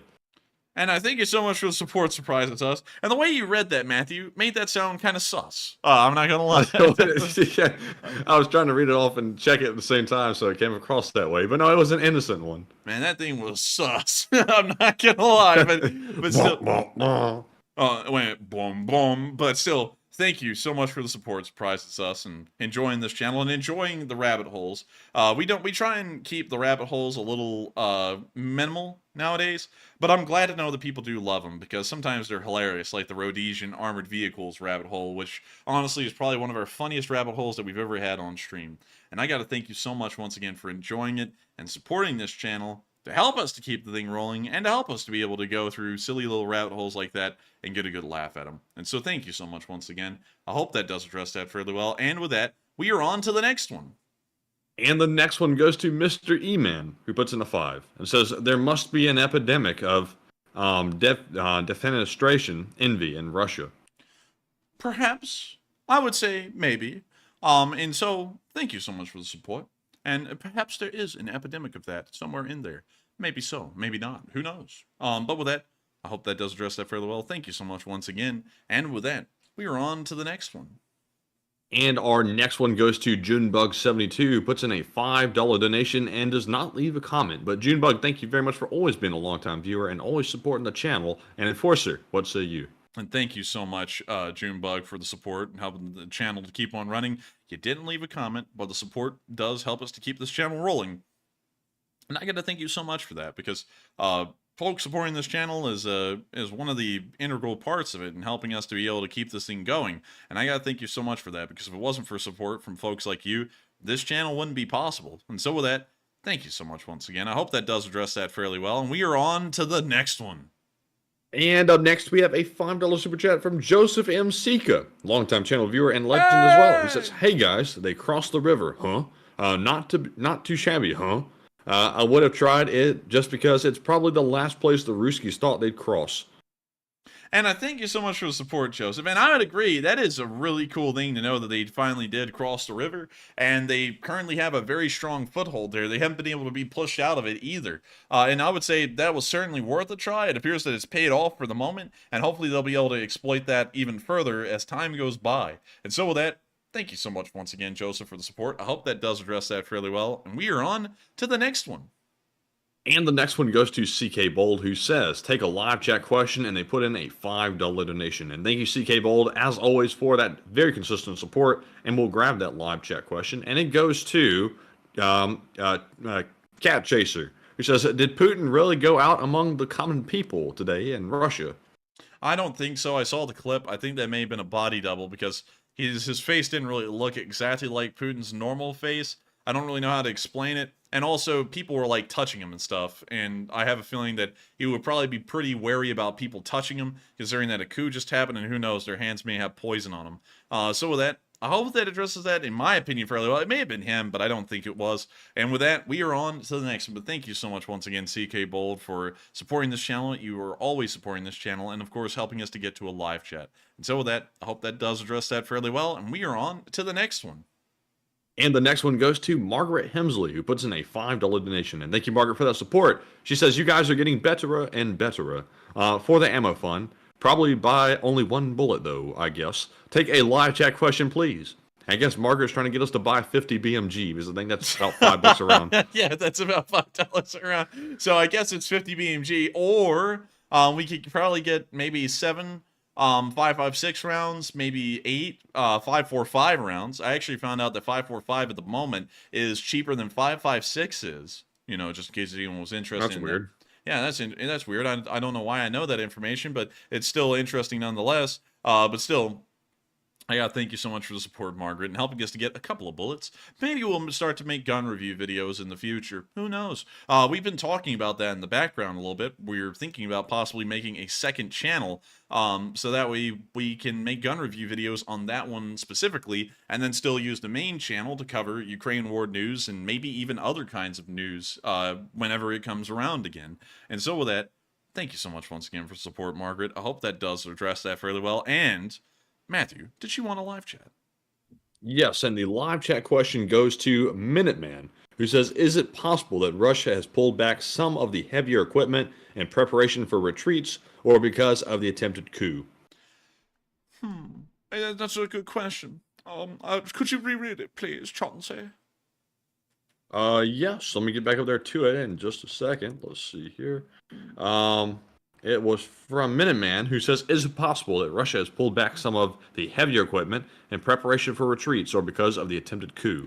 I don't think so. It appears that the Russian response was quite poor, really, during the coup, and I don't think they pulled them off the line after the whole coup had ended, really. I think they just kind of left them all on the lines. So with that, I hope that does address that fairly well. Thank you so much once again, Margaret, for the support and sponsoring that live chat. And with that, we are on to the next one. And up next, we have a $20 super chat from Santiago Flores, also longtime channel viewer. And thank you very much, Santiago, for that support. And Santiago said, great show and good that Enforcer Matt is doing the war summaries. And take a question from the live chat and cheers. And thank you. And thank you so much for the support, Santiago. And it's great to hear that you do enjoy Enforcer Matt doing the short war summaries, because Matthew has done 2 of them now, and they've ended up doing pretty good. It seems like a lot of people enjoy hearing from Enforcer Matt on those videos, and we are going to be trying to figure out an exact schedule going forward as to how we're going to be doing that. We don't really know at the moment, but we're working on that in the background. But still, I thank you so much for enjoying that, because Matthew is enjoying making them, and we're enjoying making them. Really both of us.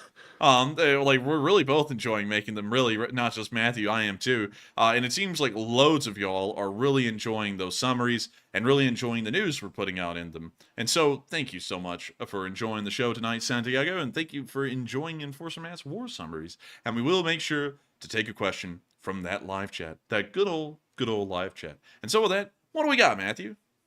And the question goes to Willis, who says, could Ukraine do a special ops and infiltrate the Zaporizhzhia nuclear power plant at night?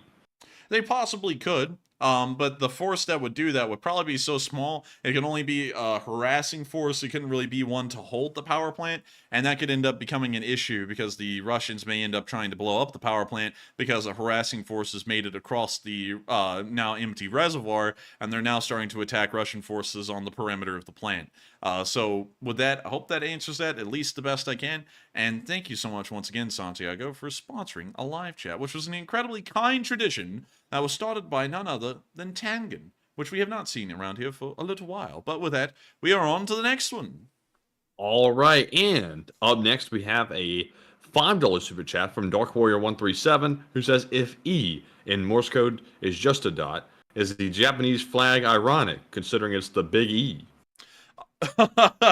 Man, it's big E small, but yeah, maybe. I would say perhaps because the Big E was the USS Enterprise, which was an aircraft carrier that was used against the Japanese in the Second World War, and the Japanese swore they sunk it about 5 times, and it never did. It always came back, and they were always blown away by that. But still, thank you so much for the support, Dark Warrior 137. A very interesting question. Those are the kind of questions that keep me up at night. And speaking of keeping you up at night, we're also beginning a brand new channel of dark and mysterious stories delivered in story form, so that way y'all can all enjoy a nice nighttime scare. I'm just kidding, we're not doing that. But anyways, thank you so much once again for the support. I hope that does address that fairly well. And with that, we are on to the next one. All right, and up next we have another super chat from Joseph M. Sika, who puts in a $10 donation. And thank you, Joseph, for the second support of the night. He says, my brother watches you guys' stream now. Took Dad out for a Father's Day tonight because he's up here for the 4th from Florida. He really likes you guys. Master's in psychology, smart kid. You guys would love him. And thank you for the support, Joseph, and maybe we would. Maybe we would. And that's really cool to hear that they enjoy the channel, too. And tell them welcome to the Lee Spring Army. You've been around the Lee Spring Army for a long time, Joseph. So tell them that they are welcome into the Lee Spring Army as well. And that is really cool to hear. Masters in psychology. So does that mean that they mastered the craft of psychology? Are they able to twist people's minds with just words? I'm just kidding, but still, thank you so much. That means he can tell we're nuts.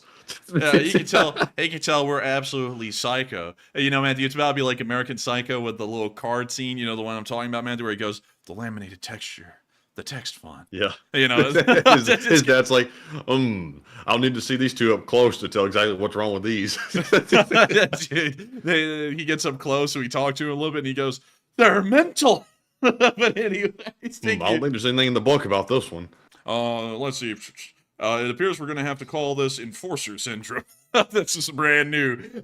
You know, Matthew, it's scary. You know, the worst thing you can hear in a hospital is when they ask you what you want to name the disease you have. That's the scariest thing that you could ever be told. It's like, oh, what? It's like, Yeah, some people are like, I'd be honored if I named a disease after me. It's like, hell no, you wouldn't. It's like, you probably got it if you're naming a disease after you. Dude, you're on the way out. You got freaking mushrooms growing out of your chest, and they sit there, well, you get to name it at least. It's like, man, I don't think that's payment enough for the suffering I'm going through right now, to be honest with you. But anyways, thank you so much for the support, Joseph. I hope we addressed that fairly well, and welcome to your brother and your dad to the Lee Spring Army. I hope they're having a fun time here, and I hope they continue to have a fun time through the rest of all time. But with that, we are on to the next one, and thank you so much once again for the support and helping this channel to keep on rolling. Yes, indeed. And up next, we have a $5 super chat from Lyle Murphy, who says, the day after tomorrow is called Obamara. What? Or is it? He said, the day after tomorrow is called Obamara. Huh. Well, I thank you for sharing that with us. I don't know if that's real or not. That kind of sounds like it may be real. But thank you so much once again for the support and sharing that interesting tidbit with us. And so with that, we'll be getting back to that Ovamaro. And with that, we're on to the next one. And thank you once again. And the next one goes to Thomas Kruger, who puts in a 5 and says, thanks, guys. And thank you so much, Thomas Kruger, brother of Freddy Krueger, for the support and helping this channel to keep on running. Folks like you do make this channel possible. And I got to thank you so much once again for appreciating this channel enough to help this thing to keep on going. And so thank you so much once again. I hope we addressed that fairly well. And with that, we are on to the next one. And the next one goes to Cat Chaser, who puts in a 4 and says, just in, Belarus is advancing on Ukraine now. And let me go peep the Twitter and see if I see anything about that. That's a pretty bold claim, I must say. And I'll be honest with you, I'm not seeing anything right off the bat about that, and I personally doubt that they're actually doing that because Wagner just showed up and pitched their tents, so they're not really ready to do anything. But Enforcer, what say you? Well, I thank you for sharing that with us. I don't know if that's true. I have a feeling that would be pretty big news if it was. I'm not seeing anything anywhere about that right now, so we'll be waiting to see if that is true or not. So with that, thank you so much once again for the support, and with that, we're on to the next one. And the next one goes to Margaret Hemsley, who puts in a 4 and says, what does the shark say? What does the shark say? You know, that's a good question, Matthew. Blow up. Blow up. Yeah. But did the and shark if anybody's really new here, which I'm sure a lot of people are new, in the movie Jaws, when the guy was on the mast of the ship and it was sinking, and he had the rifle, he was trying to shoot the shark, he got that oxygen tank in his mouth and he was trying to shoot it. That shark yelled right before it blew up, it yelled, blow up. Yeah, and you'll never see the guy say it because the camera wasn't on him. It was on the shark when it said it. I think the shark did it. Why the hell did you say it like that? You said it was on the shark. The shark did it. It's like a horror story or something. I'm trying to present this argument because we're going to settle this once and for all. Next up on American Greed, the shark said blow up. Find out more after the break. The shark from the movie Jaws is incredibly known for its hydraulic failures, but little did y'all know that there was another failure of the Jaws shark. When it was swimming towards the boat, the phrase was heard, blow up. Nobody really knows where this phrase came from, but the FBI was on the case. Judging from forensic analysis and data, there is no way that a shark is able to talk. But the man aboard the boat, the sinking boat, was able to find out a way to talk to the shark. And then it pans to a little town in Connecticut. In the town of Juan-Ponceta in Connecticut lies the man who was on that boat. And we asked what the hell him are you going on about? You know, I don't even know where you're going I'm with making up this. a fake American Greed story about the Jaws shark. Dang, you just killed it, man. You killed it. But anyways, we all know who Stacy Keach is. Hopefully that was a good Stacy Keach. Anyways, with that, I hope that addressed that fairly well. And we're on to the next one. But thank you once again for the support. And up next, we have a $10 super chat from Blue Flam 777, also longtime channel viewer, who says, I'm invisible. Question to the chat.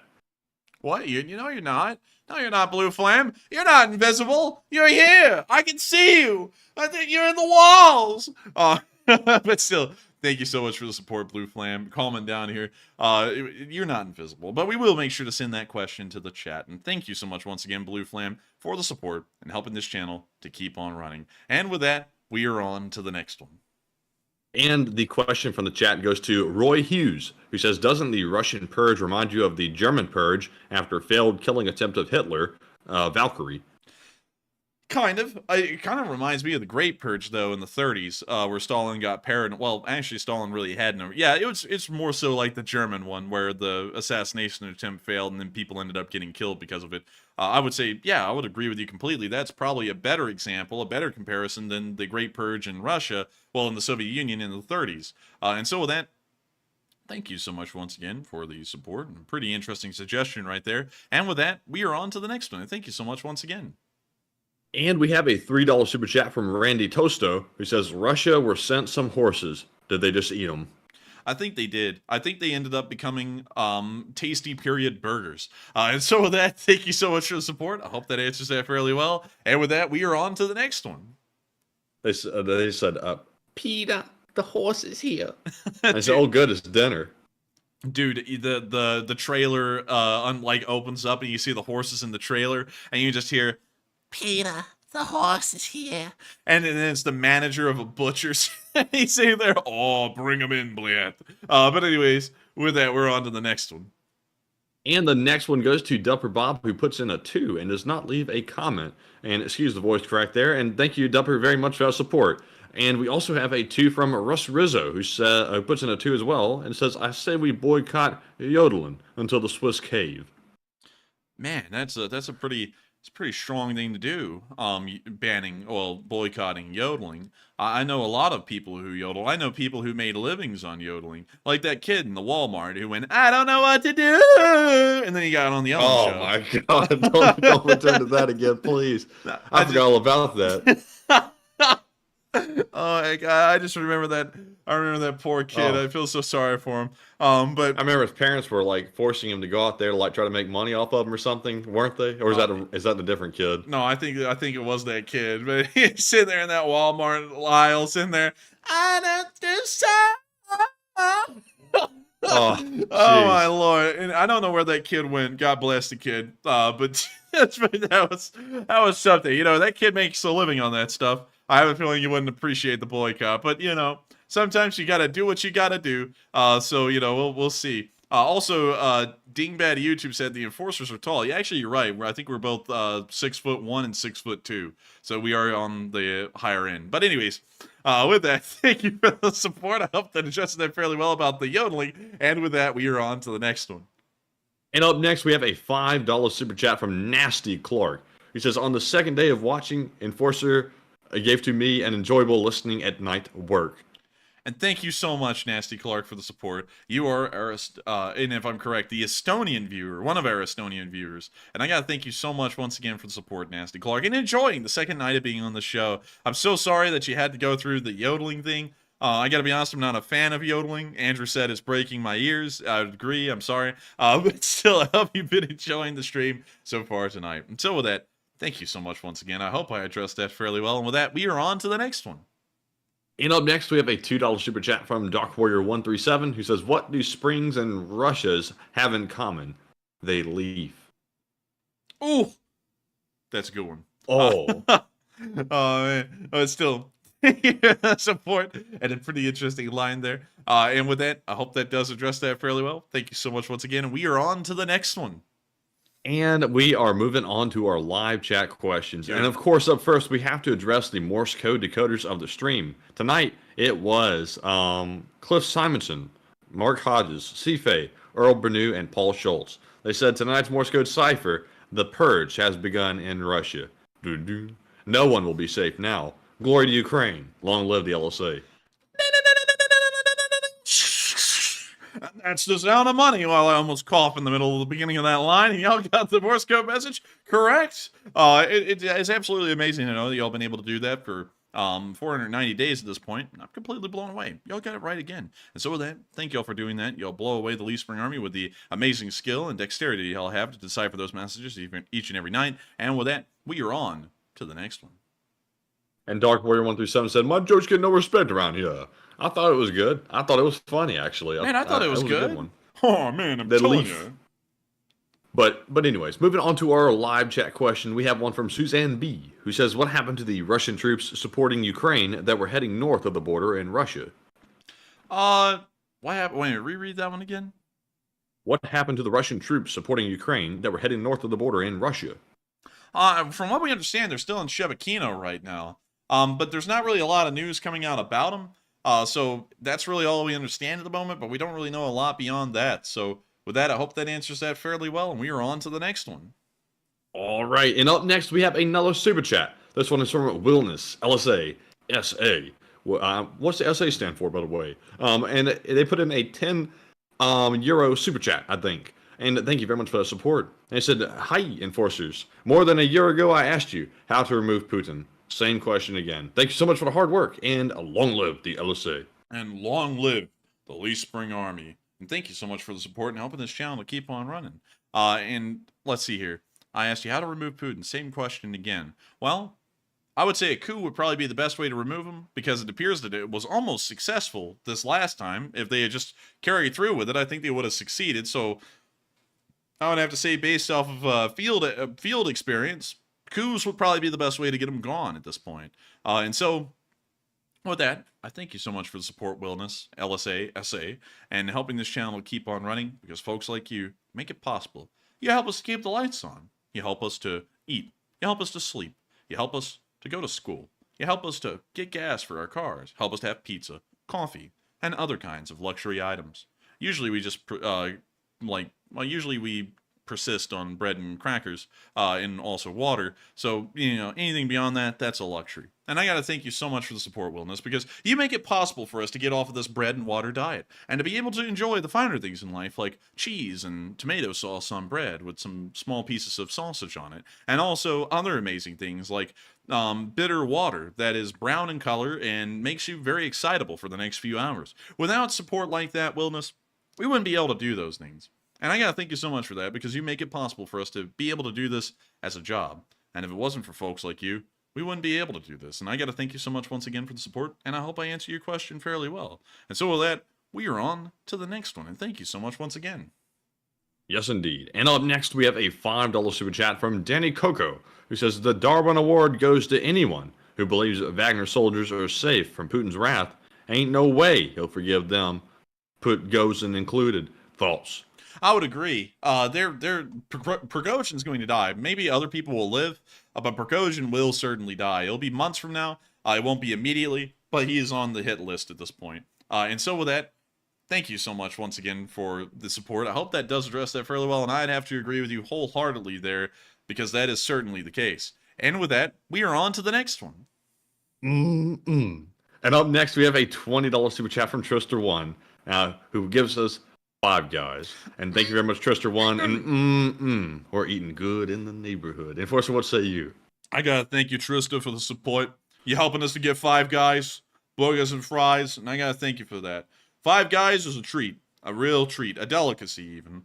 The hamburgers cost $11 a pop, so that means we can get a hamburger and maybe some sides. And I gotta thank you so much for the support, because folks like you, Trista, you make it possible for us to have Five Guys, burgers and fries, and to be able to enjoy it, to eat it, to like it. And I gotta thank you once again, because if it wasn't for folks like you, Trista, it wouldn't be possible for us to eat Five Guys. No, it wouldn't be impossible for us to eat anything beyond bread. We eat bread. We live in a basement. Did y'all know that? We live in a basement. And the lights above our heads are the only light we have all day. We slave away down here like it's a sweatshop. And folks like y'all who support this channel, y'all do make it possible for us to keep this thing rolling. And so I gotta thank you so much once again for treating us with a small amount of Five Guys, burgers and fries. Because if it wasn't for that support, we wouldn't be able to enjoy the delicious taste of beef with cheese and other kinds of condiments and sides added to the top of the burger. And so then, thank you so much. And we are on to the next one. And up next, big shout out to Jelani Slater for putting in a 5, and no comment to address, but thank you very much for also helping to keep the lights on. And Enforcer, what say you? And I gotta thank you, Jelani Slater, for the support. Of course, like I was just saying to Trister, if it wasn't for folks like you who supported this channel, where in the world would we eat? we would be eating, like I said earlier, bread and water. You can't even eat water. You drink that stuff. That's how bad it is. That's how bad all of it is. And I gotta thank you for the support. I'm gonna have to stop that skit. It just sounds goofy. But still, thank you so much for the support in helping this channel to keep on running, because folks like you do make it possible. And so thank you so much once again. I hope that does address that fairly well. And we're on to the next one. And moving back to our live chat questions, we have one from the Sunken Grave who says, does Ukraine still issue those cool postage stamps? I think they do. We have some of them here, and I think we have quite a few actually. Yes, we have quite a many, but I think we do have them, and I think they still issue those stamps, I believe. And so with that, I hope that addresses that the best I know, and we are on to the next one. All right, and also Trister said, I feel like that was a really long answer. Y'all must be hungry. Yes, I'm actually quite hungry. I don't think I ate enough dinner tonight, so I'm starving at this point. So that super chat almost sent me off the cliff. Thank you very much though for the support, because I'm sure they're closed now. But I have to go find something up there in the kitchen, make my way out of the basement and go look for some food. But anyways, moving on to our next live chat question, we have one from Richard Rohde who says, "Is it time now for Putin to do a Stalin-like purge in Russia?" I don't think it's time for him to do it, and actually I hope he wouldn't do something like that, because it would be to the benefit of the West. But yeah, I think you'll probably end up doing something like that. I think we're already seeing that happening today with the terrible ATV accident that one of the people got in, and now they're in critical condition. I think that's the signal of the beginning of a purge. And so with that, we are on to the next one. And up next, we have a question from Bobo Izala, who says, aren't Wagner PMC still working in Africa after security detail contracts? Yes, they are at the moment, but I have a feeling that's coming to an end, because Wagner forces are being arrested and detained in Syria by Russian forces, so I have a feeling that that won't last much longer in Africa, at least at the moment. And so with that, we are on to the next one. And our next question goes to Carmen V, who says, is it possible that Prigozhin is still Vyachemir's mouthpiece? No, I don't think that's the case anymore, because during the coup, he actually said he was going to get rid of the president too, which meant he was going to overthrow the whole government. So I don't think he's Putin's mouthpiece anymore, and I don't think Putin would want him to be a mouthpiece anymore. And so with that, I hope that does address that fairly well. We are on to the next one. And our next one goes to Margaret Hemsley, who says, did you see Roman helping a person injured in a strike on a restaurant that he was at? I actually didn't, unfortunately, but I did hear about that strike at Kramatorsk on a restaurant, and it's been quite bad. We haven't really been covering that much here on this channel, because it's there's really no way for me to not show anything graphic, because everything coming out of that is graphic, but it has been terrible, and it's great to know that Roman is there, luckily, and has been helping out. And so with that, I hope that does address that fairly well, and we are on to the next one. And up next, we have a question from Andrew, who says, would treasonous generals give Putin the excuse to withdraw completely from Ukraine, or is that being too optimistic? It's being a little too optimistic at the moment, I believe, because he will probably just end up having those generals removed and having them replaced with new generals, most likely. Because the war in Ukraine is something that the Russians, or at least Putin, sees as a strategic necessity. So the chances of the war just kind of petering out and ending without trying to at least put new generals in place probably would be a little too optimistic, in my opinion. But, you know, one could dream, and that may be the way it happens, because, hell, I never thought a coup would just start a week ago. And it did. So, you know, that's something going for it. Anything can happen at this point. And so with that, we are on to the next one. And our next one goes to Marion Diemert, who says, question, do the Swiss think they will be safe from Russia if the Russians win in Ukraine and take over the rest of Europe? Damn, son. But they probably... They probably don't think they are safe, but the Swiss never count on anyone for their protection. They just count on themselves. So, you know, regardless, they wouldn't end up begging or crying to anyone. In the Second World War, they didn't end up begging and crying to the Allies or the Axis for help from either side. They just sat there neutral. They also did that during the Cold War as well, and it was a massive fight to even get them in the United Nations. You know, they, I think, joined the United Nations in the 1970s or the 1990s. Up until then, they weren't even a part of the United Nations. So, you know, the Swiss do what the Swiss do. If the Russians ended up on their doorstep, they would expect to fight them on their own without any support. That's just the Swiss way. But with that, we are on to the next one. All right, and we have a question from AD, who says, with the current situation going on in Russia, will it have any positive influence on more weapons and aid being sent to Ukraine? Possibly, because I think that a lot of people may be smelling blood from the Russians and may want to jump in and get in on that feed and frenzy by giving the Ukrainians more weapons. So that's possible. And so with that, I hope that does address that fairly well. And with that, we are on to the next one. And the next question we have in the live chat is going to go to Minuteman once again, who says, is there any new info about potential F-18s from Australia to Ukraine? We heard that there were talks about sending them to Ukraine, but beyond that, we haven't heard much more about them. So at the moment, they've kind of disappeared into the background. And so with that, we are on to the next one. And we have a question from Kangaroo, who says, does France still have the Foreign Legion? France does have the Foreign Legion. It's still a big deal in France. I'll pull it up. They actually have a special uniform, French Foreign Legion. And there is the Foreign Legion's grenade emblem. And scrolling on down, there's their flag, their non-ceremonial flag. Moving even further on down, here's the uniform that the French Foreign Legion wore in the 1863 Mexican campaign. Y'all might actually notice that this is a fairly similar uniform to, I believe it was the New York Zouaves that were in the U.S. Civil War. Now let me see if I can find these guys. Images. Hopefully I can... Here we go. See that uniform right there from that Zouave? Man, they got that baggy drop. Man, dude, this man be smuggling in those pants, man. He'd just be putting like a whole market in there and be taking it with him. But anyways, you can see that the French uniforms of the 1860s were actually very similar to the uniforms of the Zouaves in the U.S. Civil War, and that's because the Zouaves actually were almost completely inspired off of French tactics and drills, and also uniforms and fashion as well of the time. And so you would see that almost French-looking soldiers would end up on both sides in the U.S. Civil War, but most famously, I believe it was the Louisiana Tigers that were Zouaves. And let me type them in. Louisiana Tigers.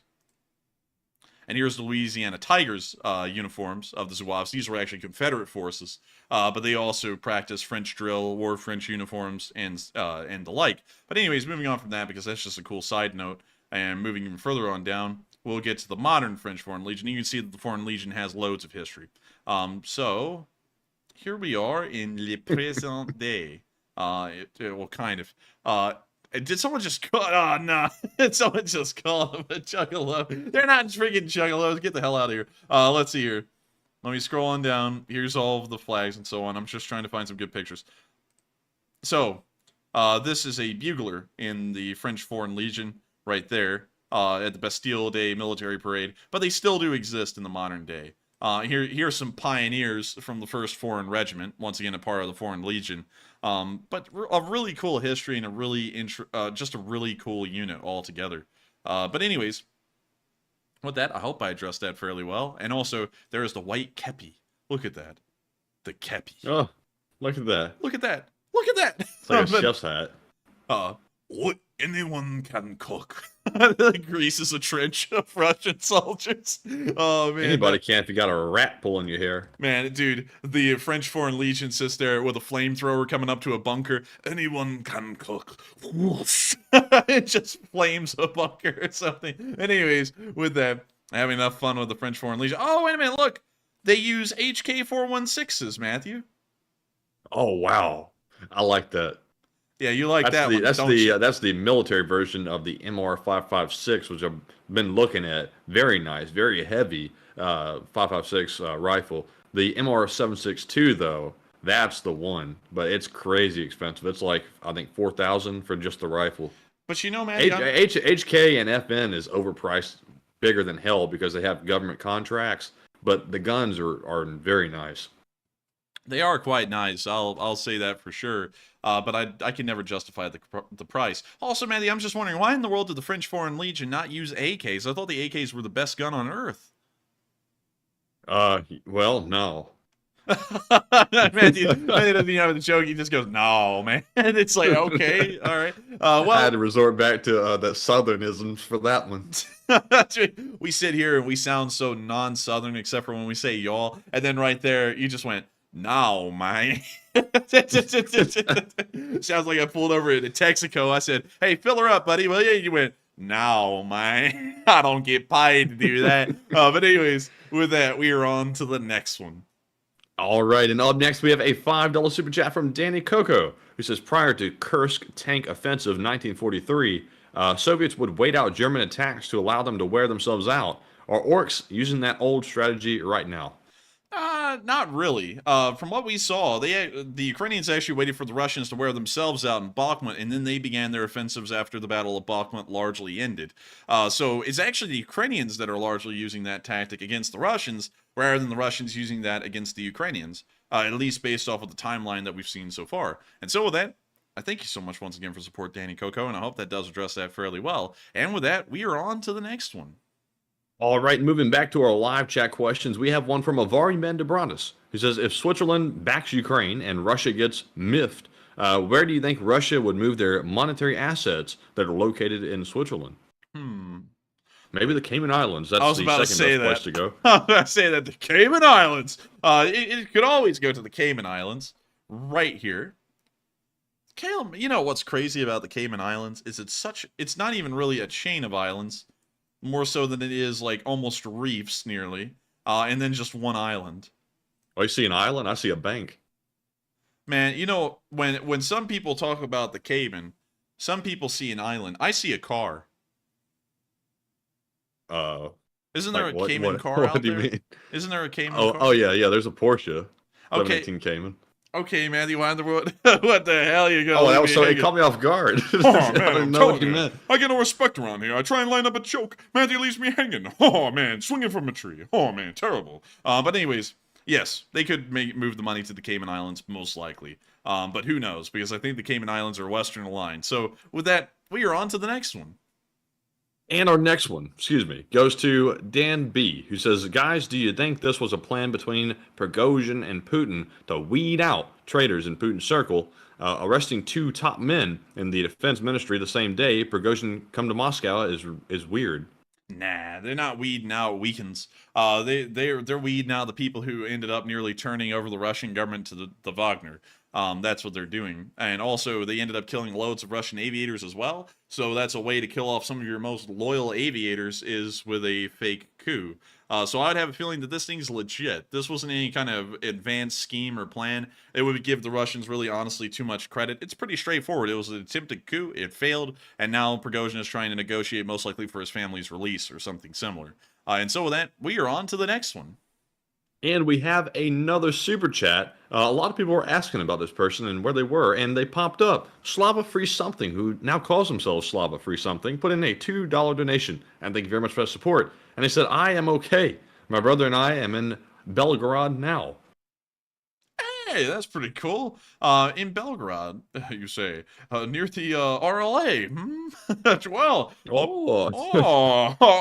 That's a good place to be. That's a great place to be. That's a great one. So with that, thank you for the support. I hope you have a fun time there because fun times are to be had. And so with that, thank you so much once again. I hope that does address that fairly well. And it's great to hear that you are okay. And so with that, we are on to the next one. And up next, we have a question from Mr. Drake, who says, could some of the main Ukraine forces be moved to Bakhmut or near Donetsk for a large assault to take either the town or the city? Possibly. They could do something like that. But I think they're going to plan on sweeping around the flanks still, because I don't think the Ukrainians want to get involved in any heavy urban fighting. They just kind of want to avoid urban fighting and just end up taking settlements by encirclement. And so that kind of appears to be their strategy right now. And so with that, I hope that does address that fairly well. And we are on to the next one. And the next one goes to Woody Stems, who says, what's the over and under for the height in stories of the window where the next Putin School of Flying student will take their first lesson? 10th floor window, hotel in Minsk, right out the top. Right out the top to the ground. It's simple and easy. Quick and easy. It's nice and good. And so with that, I hope that answers that fairly well. And with that, we're on to the next one. And the next question goes to Marcia Tucker, who says, is there any news anywhere as to the whereabouts and status of Vitaly Gerasimov? He's been ghosting since Saturday. The giraffe has been missing for a while. Nobody knows where the giraffe is. And honestly, we don't even have a clue where Giraffe is. He's just kind of gone. And so with that, I hope that answers that fairly well. Sadly, I have no idea where he is. And with that, we are on to the next one. And we have a question from Avari Mendebratus once again, who says, which parts of Russia were part of Ukraine's traditional territory? Really all of it. Actually, the Kievan Rus controlled a pretty decently sized area for a little while. Let me see here. Kievan Rus map. So, here is the Kievan Rus. There's Kiev. There's Rostov. Not Rostov-on-Don. That's actually kind of where Moscow would be nowadays. Don. And then there's Novgorod. And then there's Ladoga. St. Petersburg actually wouldn't exist until the 1700s, and Moscow really didn't exist either until about the 12 or 1300s. So those towns don't even exist at that moment. But Kiev did exist, and this was kind of the area that they say was controlled by the Kievan Rus. Hell, it was huge, really. And here's a better map from Wikipedia. Probably a little bit more extensive. Oddly enough, they actually didn't control Crimea. I believe that was actually controlled by, at that time, I'm trying to think. It wasn't a caliphate at that point yet. I think that would come a little bit later. I think at that point it may have been a part of the Byzantine Empire, if I'm correct. And let me check. Yeah, actually it was a part of the Byzantine Empire. That little part of Crimea was. And then the Kievan Rus was up here. Which is kind of weird when you think about it, that the Byzantine Empire, which was Western Rome, well, actually Eastern Rome, existed at the exact same time that the Kievan Rus did. And also kind of dealt with the Mongols a little bit when they came that way. But anyways, still a pretty cool story, pretty neat deal, and they would end up largely controlling most of the populated area of Russia in the modern day. But with that, hope that does address that fairly well, and we are on to the next one. And also, also real quick, Enforcer, I just saw a very interesting article. You remember that guy that burned us on Twitter? We showed up to be on his Twitter talk space, and he basically blew us off after we showed up. Yeah. Well, make sure you don't say anything that you don't know for a fact, but check the article I just sent you in your Discord DMs. Let's see here. And you might want to show this, so maybe people will be fascinated by it. Hang on. Let me check it in my Discord DMs first. All right. Oh! All right, let me get this up on screen. This is actually something worthwhile, I suppose. Let's see. So we're just going to read the article. That's the guy that burned us on Twitter, by the way. He invited us onto his show. We showed up to talk, and they never let us on to speak, and we got burned by them and felt like idiots afterwards. So this is interesting. Let's see. Federal authorities are reviewing complaints filed against Mario Nawfal, an entrepreneur who has emerged in recent months as one of Twitter's biggest audio stars, according to two people who said they spoke with the FBI and SEC officials this week. Chet Long, a retired U.S. Air Force analyst who worked with Nawfal as an advisor, and Sigmund Holtz, a former contractor for Nawfal, said they had each spoken with federal authorities in recent days. Long said he reported Nawfal to the U.S. consulate in Calgary, the FBI and Securities and Exchange Commission in December. He said the entrepreneur embezzled funds from a company where he previously was a CEO and openly discussed tax evasion in conversations with him. Long said that on Tuesday, he was instructed by the FBI in a phone call to preserve his cell phone as potential evidence in relation to his initial report to the agency. He also alleged that Nawfal personally owed him $27,000 US. I don't want his dirty money, Long said, but it is something that he promised and never sent. Nawfal said that there is no outstanding debt owed to Long, and that this accusation is the first of its kind made by him. He said that he has maintained a positive and amicable relationship with Long. Nawfal did not address numerous tweets from Long published over the last several days, alleging that he caused emotional harm to Long's family. But dragging it on and on. Man, I'll tell you what, goodness gracious. Man. Now, after we tried to go on this guy's show, after he invited us on and he blew us off, I saw several people contact us and warn us about the guy. And, you know, we were sort of anxious to get our name around at that time. So we went on there with good faith, trying to be involved in the guy's show just to get blown off. But interesting to see what type of fella apparently he is. But I'll leave it at that. So to give you all a little bit of a background, we were doing our thing, and we got a message out of the blue on Twitter from someone who worked with this guy, and they said, "Hey, would you like to be on our show to talk about the Ukraine war? Because we've been watching your show, we think great things," and yada, you know, they wrote a whole paragraph. And we were like, "Oh, that's really nice." I mean, now, I've got to be honest with y'all. we don't really know anyone out there on the internet, whether they be on Twitter or YouTube, unless if y'all kind of tell us about it, about people where they show up on our radar. We don't really know about anyone. And so we didn't know anything about this guy. And so we're like, oh, that's so cool. They want us on their show. And it seems to be a big show. So we're like, sure, totally. We'll go on the show. We'll talk about, what we know about the war. And, hopefully we'll let people know about what we do. So we go on there. And we sat there, I think, for an hour and 45 minutes, if I'm correct, Matthew. And we were supposed something like that. Yeah, we were supposed to be in the call an hour into when we were there. An hour passed, and we didn't get put in the call. And then we started messaging people while the show was going on. We're like, hey, we were supposed to be on now. Like, what's going on? And they said, oh, we've just decided to extend the other guest segment for another hour. And this is where we've been talking about kind of like, hitting on it a little bit about how there were like members of the Chinese Communist Party in there talking about the virtues and benefits of the CCP and Communist China. And they're clearly Communist Party members, and no one was bringing that up. And then there was, there was all kinds of people in this thing that were very questionable. And we sat there and we decided after waiting another 45 minutes when our segment was supposed to happen and it hadn't happened, I said, on right now or what? Who cares? We've got a show to run because our show was running in 15 minutes. I said, we got a show to run. I can't sit here and wait all day. This guy acts like he's the most important guy on earth. We'll go run our own show and forget this guy. And so we did. And now it appears that he's being investigated by the FBI and the SEC. So, interesting, fairly interesting, I gotta say. Thank you for sharing that. I didn't even know. Wait a minute, hold on a second. I gotta read this comment. Angry Penguin said, what's up with that thumbnail? Are they out of gas? Are they out of gas or something? Seriously, though, what are they doing out in the middle of the desert just wandering around the road? I gotta be honest with you here. I don't mean to rap on anyone's style or anything, but what is this woman wearing? Is she just wearing glitter? I don't even know what that is. But why in the world is everyone all dressed in solid black in the middle of the desert? Isn't that heat absorbent?